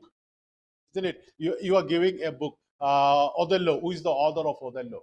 Even without reading that book, the students will be able to know that okay, it is a Shakespearean drama, Othello, isn't it? Even without knowing, it is only their ability to memorize who is that. So if you want to answer this question, you will be getting full credit if you say cognitive, affective, and psychomotor, because you have got a good ability to memorize it. Because I will explain to you what is cognitive domain. I didn't say what is affective domain. I didn't say that the affective domain has got the receiving, responding, valuing, organizing, characterizing. These are the 5 levels that happens in an affective domain. Or I didn't say that the psychomotor domain also have 3 levels like imitation, manipulation, precision, articulation, naturalization. I didn't say, because that is not much significant at this point of time. That is why I didn't explain about that. So I didn't say about that, but still you answered it, because you have got a good ability to memorize the technical terms. You are able to answer. So memory level of learning or remembering level of learning tests the student with respect to their ability to memorize the thing, isn't it? So even if you are a PhD, in Bloom's taxonomy, this question only demands what? Your ability to memorize. Your ability to memorize. Isn't it? Suppose if you are a PhD, suppose you are not able to remember that cognitive domain, but you know everything related to the cognitive domain, you won't get credit there, because this question is testing your memory only. Isn't it? So here, define multiculturalism. Define means you have to write those statements which has been given by some sociologist about multiculturalism. Because when we go for evaluations, I've seen teachers deducting marks for using different terms, different words in some statement which some person has given. That word is really okay. It is a synonyms to that person phrases, isn't it? If they are changing some words, and even if they are not putting quotations, they are reducing points, because that much is concerned about this. So when we say define, you are making the students to memorize correctly what the person has said with respect to that multiculturalism. So define is something that give more importance to test their ability to memorize correctly what the person has said, even without knowing the meaning. You can write it with or without, but this wants you to give the real statement. What? Suppose if I asked, list the key components of GST. The key components of GST. You could say that, okay, central GST, state GST, integrated GST, or cess, likewise, you can say. So even without knowing the, or if I ask the question, abbreviate GST, isn't it? So the goods and service tax, if you write it like this, you will be getting credit.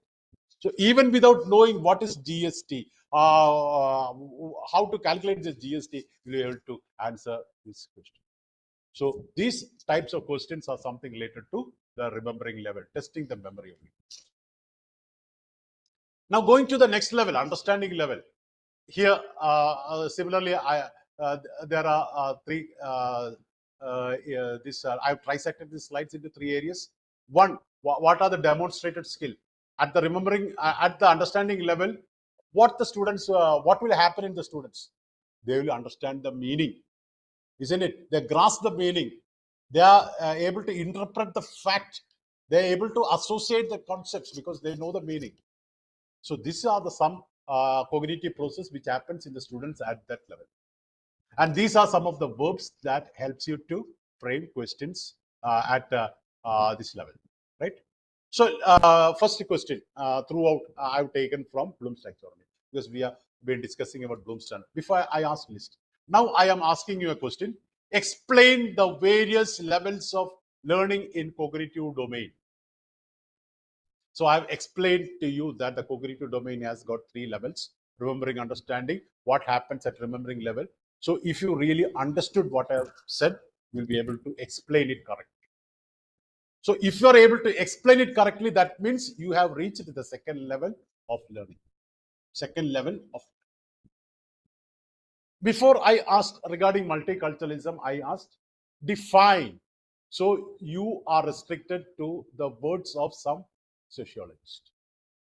Now what I'm asking is restate multiculturalism in your own words. When can you say about multiculturalism in your own words? Only when you have really understood what is multiculturalism, you will be able to explain it in your own words. That is understanding level. So it is little more higher level, isn't it? Suppose if you say that multiculturalism is just like a fruit salad. What the hell fruit salad is going to have in multiculturalism? What is that? In fruit salad, every fruits are having its identity clubbed together in the cream, isn't it? Our India is a land of multiculturalistic society where we have got different culture, tradition, language, religion, etc. bound together in the cream of nationalism, like multiculturalism. If you're able to put it like that, cite some examples, etc., definitely you can say that this guy has really understood what is multiculturalism. He is not just vomiting what some person has said regarding multiculturalism in the form of difference. Isn't it? Before I asked only to abbreviate GST. Now I asked to summarize the process of computation of GST. So if you really understand what is GST, then definitely you will be able to explain about, okay, if you want to calculate the GST, you should able to know the different rates of GST, identify the goods and services, whether it is taxable, determine the GST value, so that you'll be able to explain it beautifully. That means he has understood what is meant by GST. So that means they have attained the highest level. And here means, so at the understanding level, when you compare it to your teaching learning, all the concepts, 80% of your teaching happens at an understanding level. Your intention is to take the students to a level such that they are able to know what you are teaching. They are able to understand the different concepts, etc., etc., etc. And normally what happens is that we are delimiting our learning to that level. So that is why when the students pass out of the educational institutions, they become confused graduates, not able to meet the challenges of the real world situations. Okay. So the learning becomes productive, and the quality of the education institutions will come to the next level only when their learning is elevated to the higher level, higher order level of application, analysis, etc., etc. Only if they go higher, they will become productive citizens of India. So what is applying? Applying means, what are the demonstrated skill? Use method, concept, law, theories in what situation? Unfamiliar or new situations. So these are the things that you have taught the students all the period, all the time, majority of the time. And this thing, they understood it, and they should not bury it in themselves. They should come to the next level of applying this into the real world environment for solving the problems. Then only we can say that application level. So these are some of the verbs that help you to frame questions at an application level. Let us come back to our Bloom's taxonomy. At the remembering level, I asked you list. At understanding level, I asked you to explain. And what is the application that you're going to do here? I am asking you to frame. If I ask you to frame what? Few questions. Frame few questions related to each domain from your subject. Then it will become an application level question. What does it mean? I am asking you to transfer the learning of Bloom's taxonomy. I am teaching Bloom's taxonomy. To transfer the learning of Bloom's taxonomy to what? To the subject that you're teaching, and ask you to prepare few questions related to each levels. So from your question, from your subject, I am asking you to prepare a remembering level question, an understanding level question, an application level question. If you are able to do that, then definitely you have gone to the higher level of learning in Bloom's taxonomy, isn't it? So what is the application in Bloom's taxonomy? Transferring the knowledge of Bloom's taxonomy to your subject, and you are preparing questions, or you are preparing a teaching learning environment there, isn't it? By using Bloom's taxonomy. That is application level. Okay, so likewise, illustrate few multiculturalistic practices in your education institutions. You learn what is multiculturalism, and you are able to illustrate a few multiculturalistic practices in your that is, you're transferring your knowledge and you are identifying few multiculturalism and explaining. Then you are applying multiculturalism in this context. So application means applying that knowledge in a relevant situations. And the next is analyzing. And in the previous slide, I have given you analysis is nothing but breaking a complex system into a component parts, breaking a complex situations into component parts and finding out the associations. finding out the associations, isn't it? So suppose if you are given with because normally we know that for science students, chemistry students, we often ask them to salt analysis. What is that? You are giving them a salt and ask them to identify the salt. So what they do, they will analyze it. How they are analyzing it? They are taking a small component of the salt, do some experiments, take another component. Likewise, they are doing different experiments together, and they are connecting it together and says that this is the salt. So they are not directly finding out the salt. They are doing different types of breaking down into different types of experiments, and then they're connecting it to identify the salt. Isn't it? So that is analysis. So analysis means breaking a complex situation. Suppose if you are in a computer field domain, isn't it? Suppose if the program, there is some bug which has been happening in the program, or your program has got a breakdown. How will you bug fix it? It is analysis. That is, the program will be very big.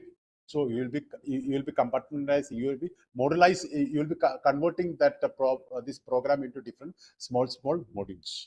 And then you will be testing how these modules are working in itself. And then you will be transferring the output of the module to the second module, and you're connecting it, and then we'll find out where the issue is.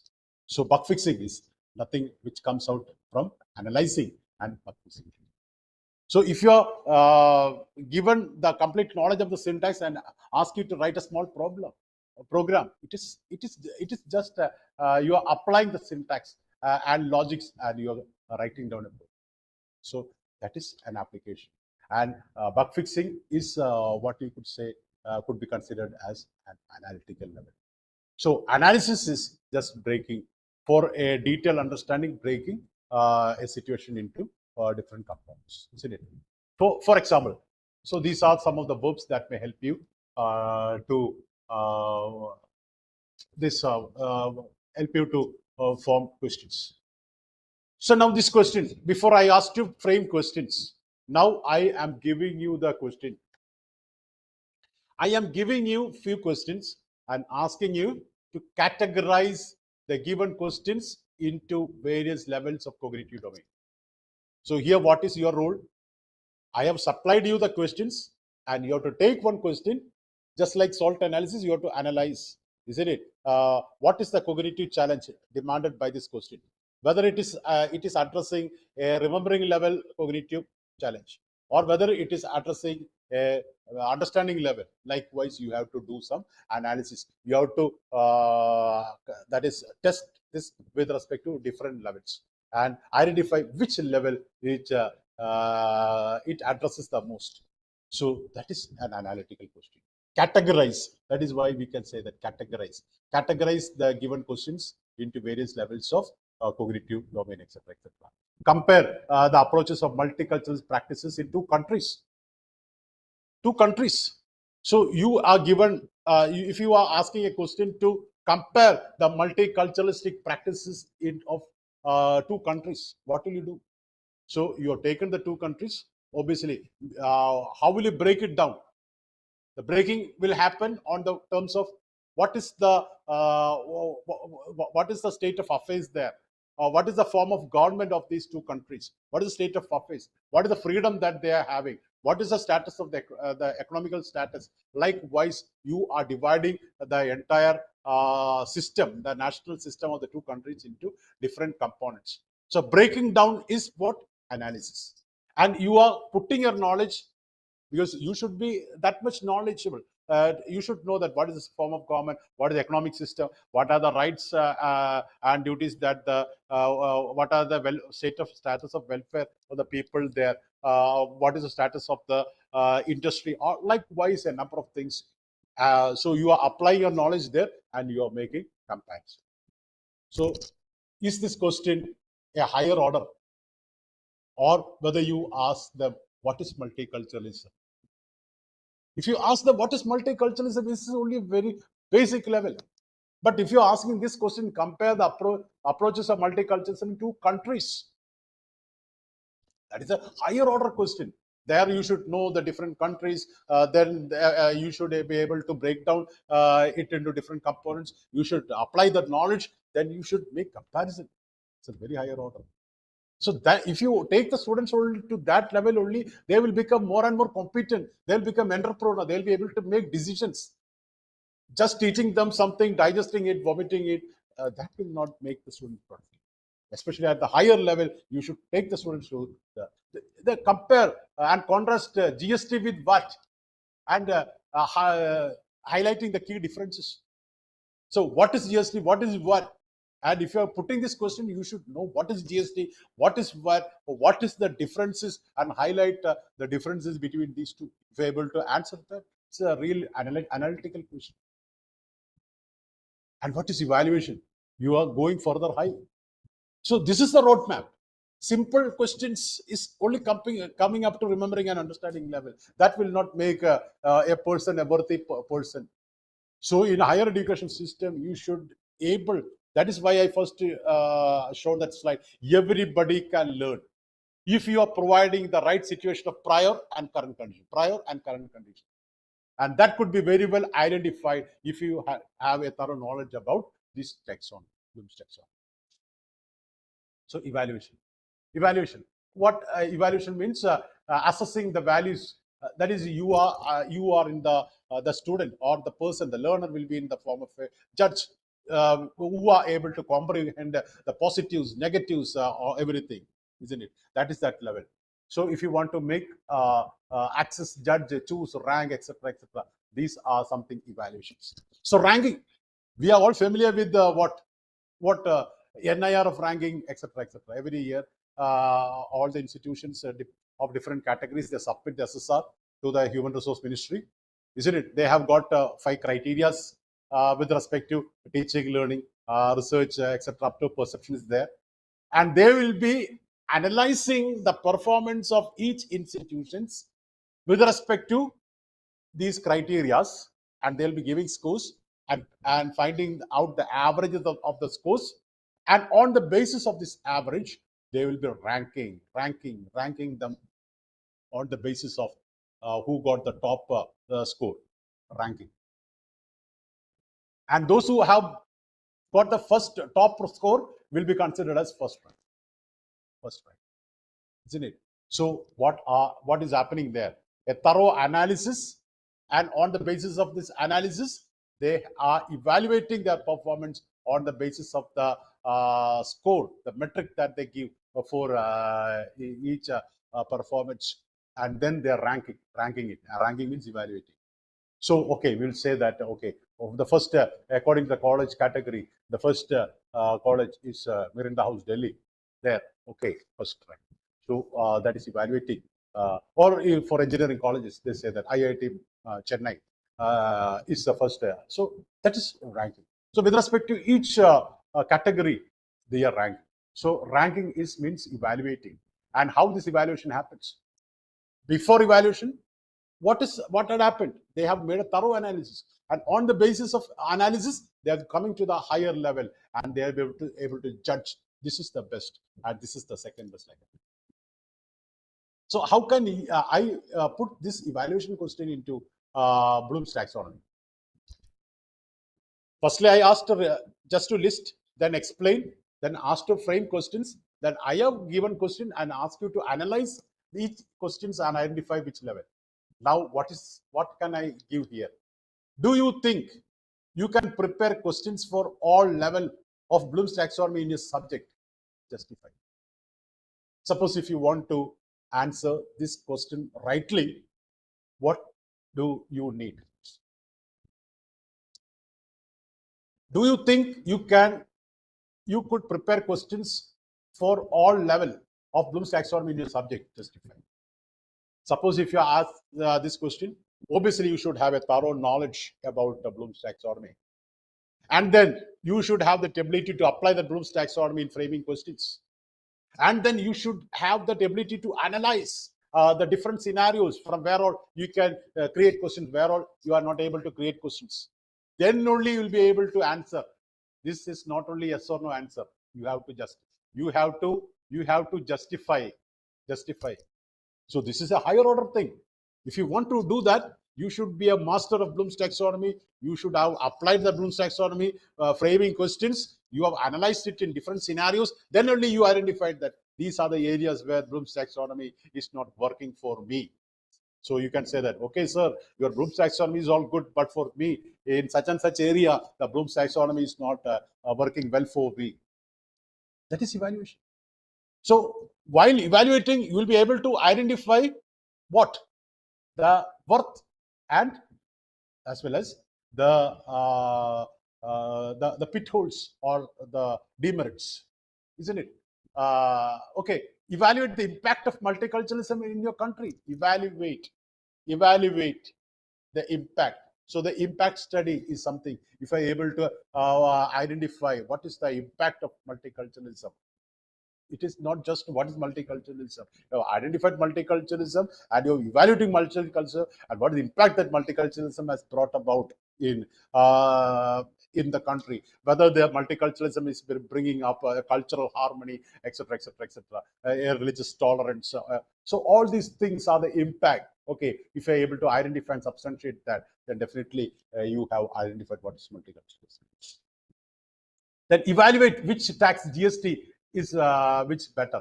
So you are evaluating which is better, whether GST or VAT. The GST has got some merits. So if you're just asking a question, what are the merits and demerits of a system? It is a very higher order question. Just like if you're just asking about that particular system, how does it function? It is just an understanding level question or something like that. But if you are asking a question like that, if you identify, critically evaluate, if you want to critically evaluate, that means you should have a thorough knowledge about that what you are evaluating in its full length and breadth and depth. Then only you can have a thorough analysis. So that is a evaluation type questions. Only through a thorough evaluations you will be able to go further higher to create. But here there is a problem. Here there is a problem. I will tell that. You are preparing an evaluation question, right? And you are preparing all that answer for that evaluation question. And you are giving to your students this evaluation question and answer. And the students are studying the answer by heart and answering it for an exam. Will it become an evaluation? No. The question is evaluation level, but you have killed that evaluation question and made it into just a remembering or understanding level question. That is something normally happens. So evaluation questions really should bring about the cognitive challenge of the student for answering these questions from their cognitive ability. Then only it will serve its purpose. Otherwise, it will be just like selling that. Suppose if I'm telling that tomorrow I will be giving you a surprise test. Tomorrow I will be giving you a surprise test. What is the surprise there? Tomorrow there will be a test, isn't it? It will be just like that.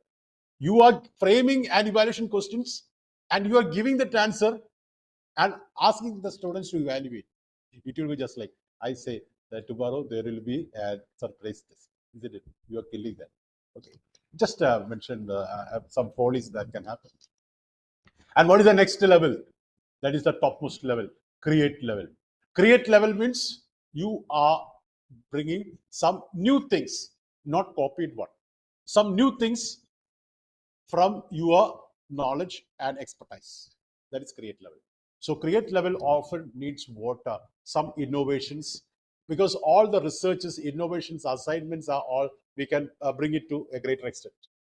So obviously when you are giving a paper pencil examination for about 2 or 3 hours, it is not practicable to put a create level question there.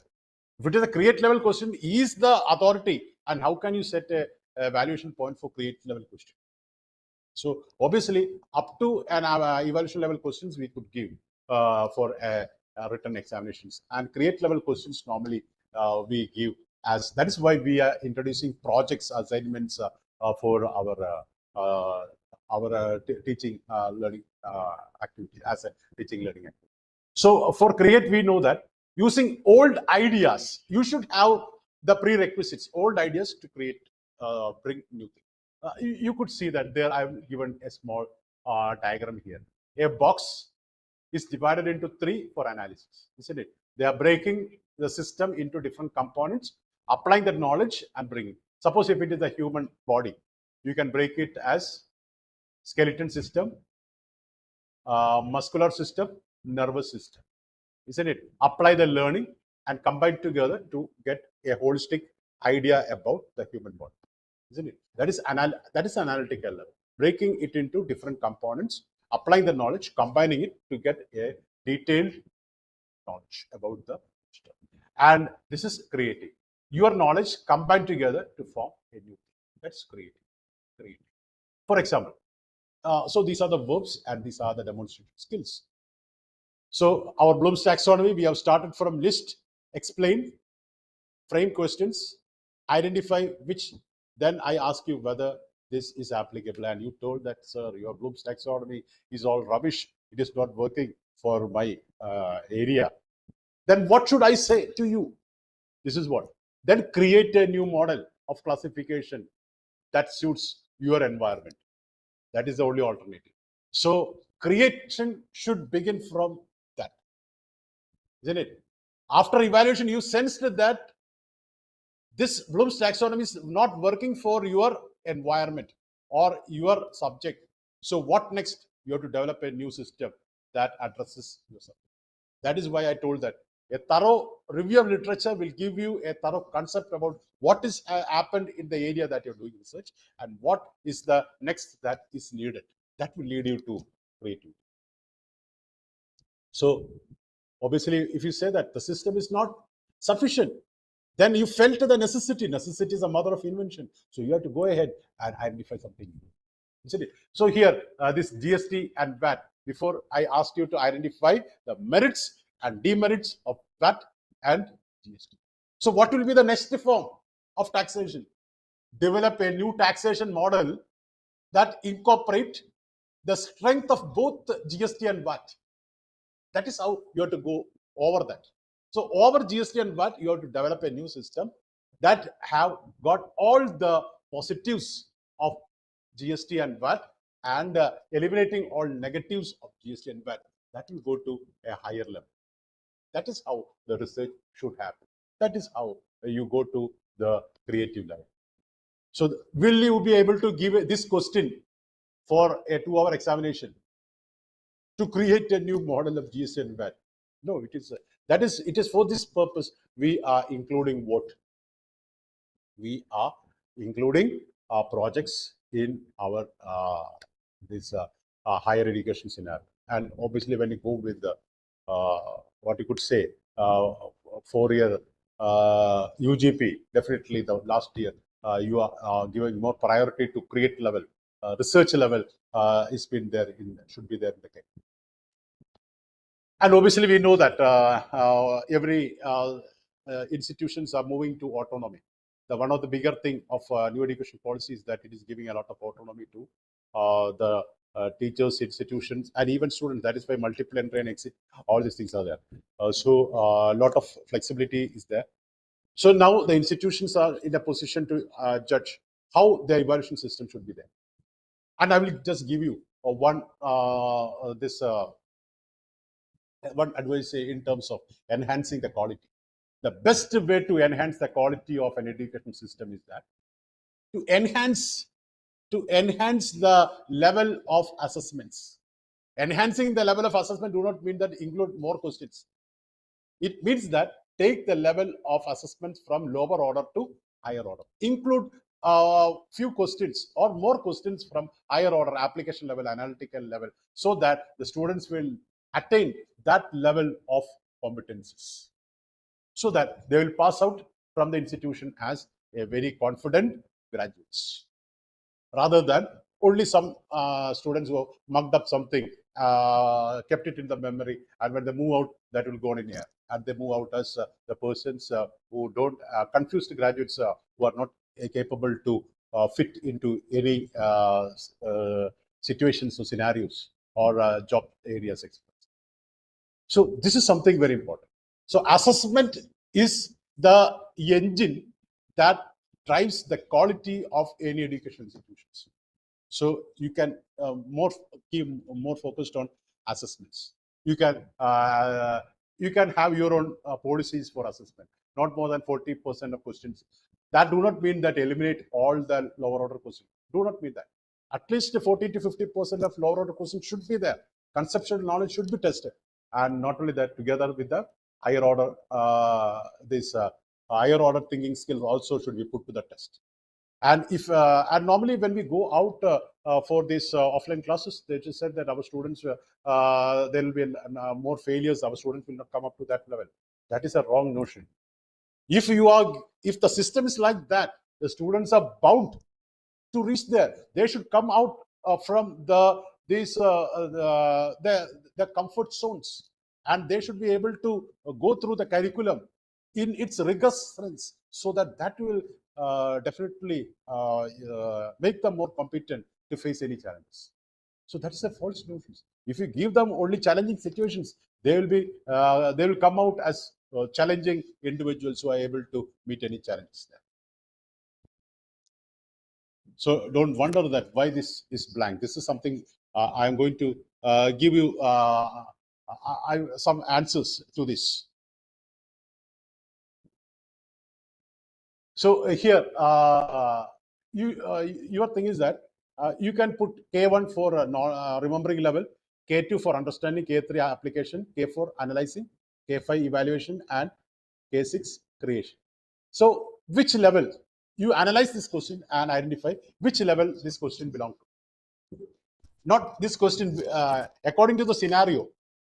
According to the scenario, where can you place this question with respect to the challenge this question poses on the learner?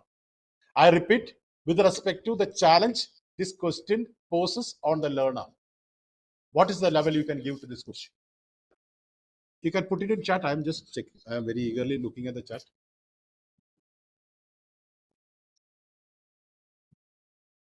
Yeah. Some of you have written K2, etc., K2, etc. Very good, very good. Actually, the learner learns from notes. Yeah, learns from notes. You have already given them notes. The answer to the question, analyze the motives of speech of Mark Antony in Shakespearean play. The very thing. I came to Bury Caesar, not to praise him. It's a very, very popular this part in Macbeth. So here we identified this Julius Caesar very famously. So this question is analysis.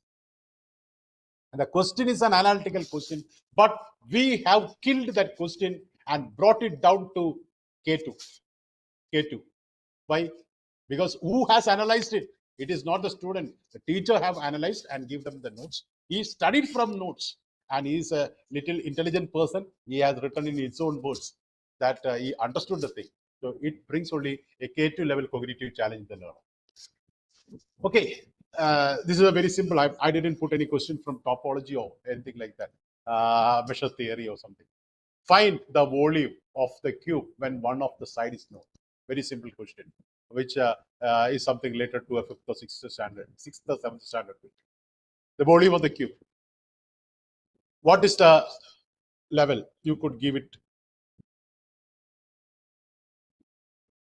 Yeah, K3 application level, because it is a common notion. When we say to calculate something, we normally put it as K3. But see this question. We know that volume of a cube is side into side into side.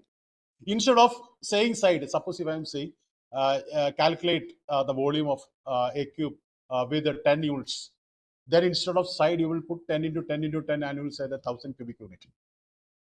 So what is the application here? This is only substituting in the formula.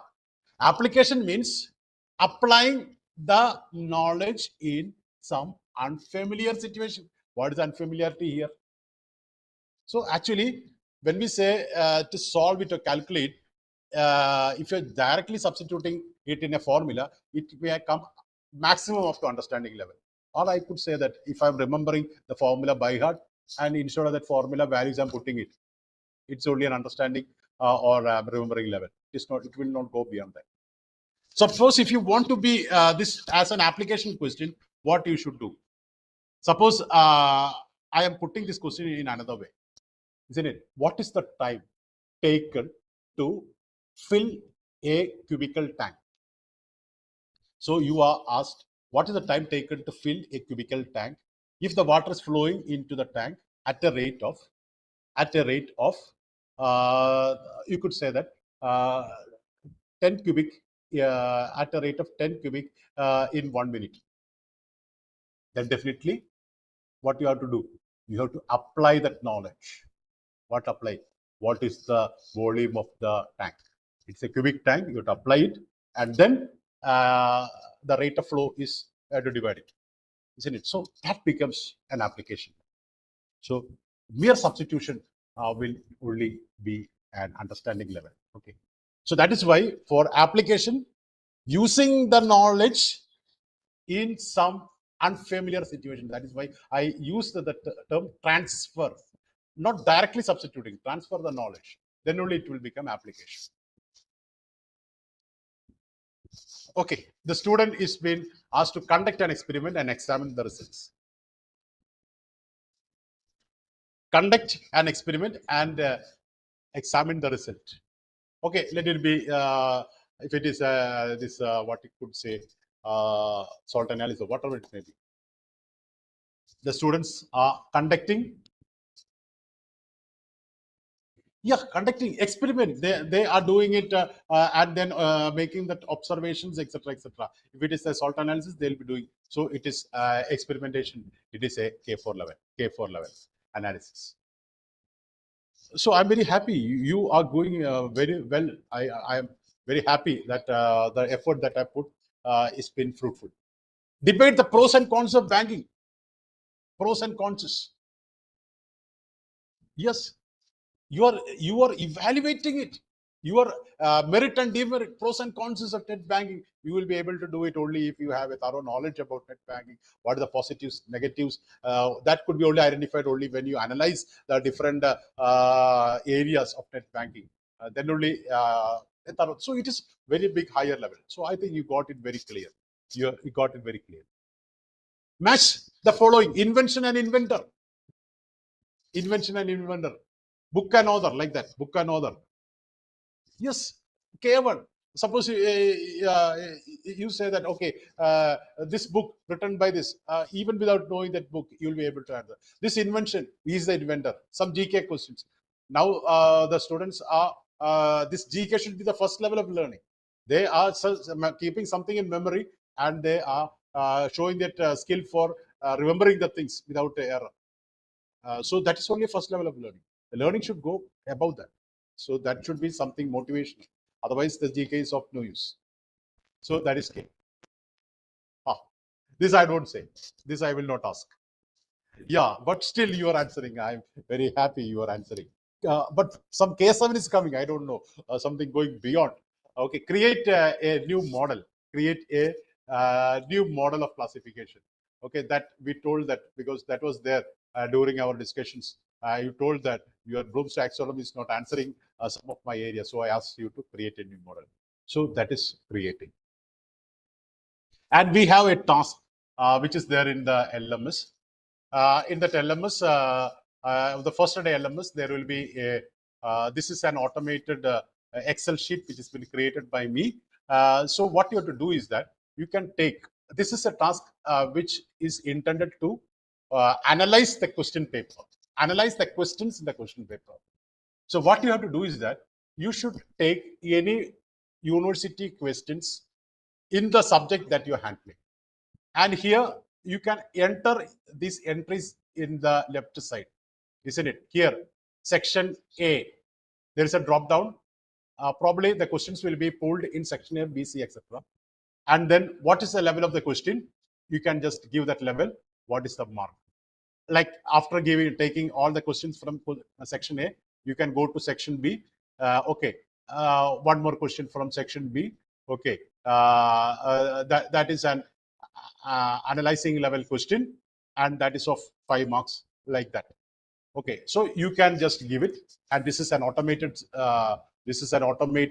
sheet, and it will give you all the results. And what you have to do is that you have to enter the name of the program here. probably it can be BCom or BSc Maths or something like that. Name of the course, that is the subject from which the question paper is taken. Then the year of the question paper and the semester. And you will be getting a consolidated report here. What is this? Isn't it? There 42% of questions are from understanding level, 38 from analyzing level. The number of questions and percentage of questions, these are explicitly given here. And also I've given it here, that is, there are 38% of questions are higher order, and 62% is from lower order. And this is an automated powered question. The question paper is highly populated with lower order questions. 62% is there. So it has already made an the system-wise evaluation is done, and you can write your evaluation here. You can write your evaluation here. What is your observation? Whether you need that is, whether your question paper is up to the mark, or what all changes that you wish to make in the question paper, you can write it here, and you can submit it in the LMS. So the standard operation procedure, how to download this one, how to enter this, everything is been given in the form of beautiful videos. So you can, if you are having any difficulty in handling this, you can see that video and you can go ahead and submit it. And obviously this FTP is something related to AI and technical also. So all these things you should master, and you should go ahead of the students in order to put them in the right way. So that is what is there in this section. And I'm stopping this. I'm sharing of the screen, and I'm giving it to Sijin for taking any queries. Thank you, Sunil sir. Thank you for that wonderful session. There are many people asking for LMS access. Please note what you need to get. If you need to access the LMS, what you need to do is first make the payment to the account number that I've given there and send the screenshot to the WhatsApp that is given. And if you have made the payment and still not access to the LMS, please contact the number that I've put in the chat.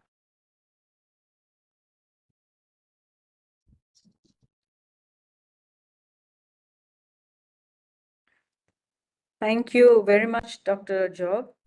This was a very interesting and important beginning to the FDP. And from the questions and the comments in the chat box, it seems that people have appreciated your explanation and discussion of Bloom's taxonomy, and this would be a great way to begin. I think with this, maybe we can come to draw this session to a close, and we look forward to having all the participants, esteemed participants, with us in the next few days. So thank you, Dr. Job, and thank you all the participants for being so actively engaged. Thank you and good night from my side. Okay, ma'am. Thank you. Thank you very much for the appreciations.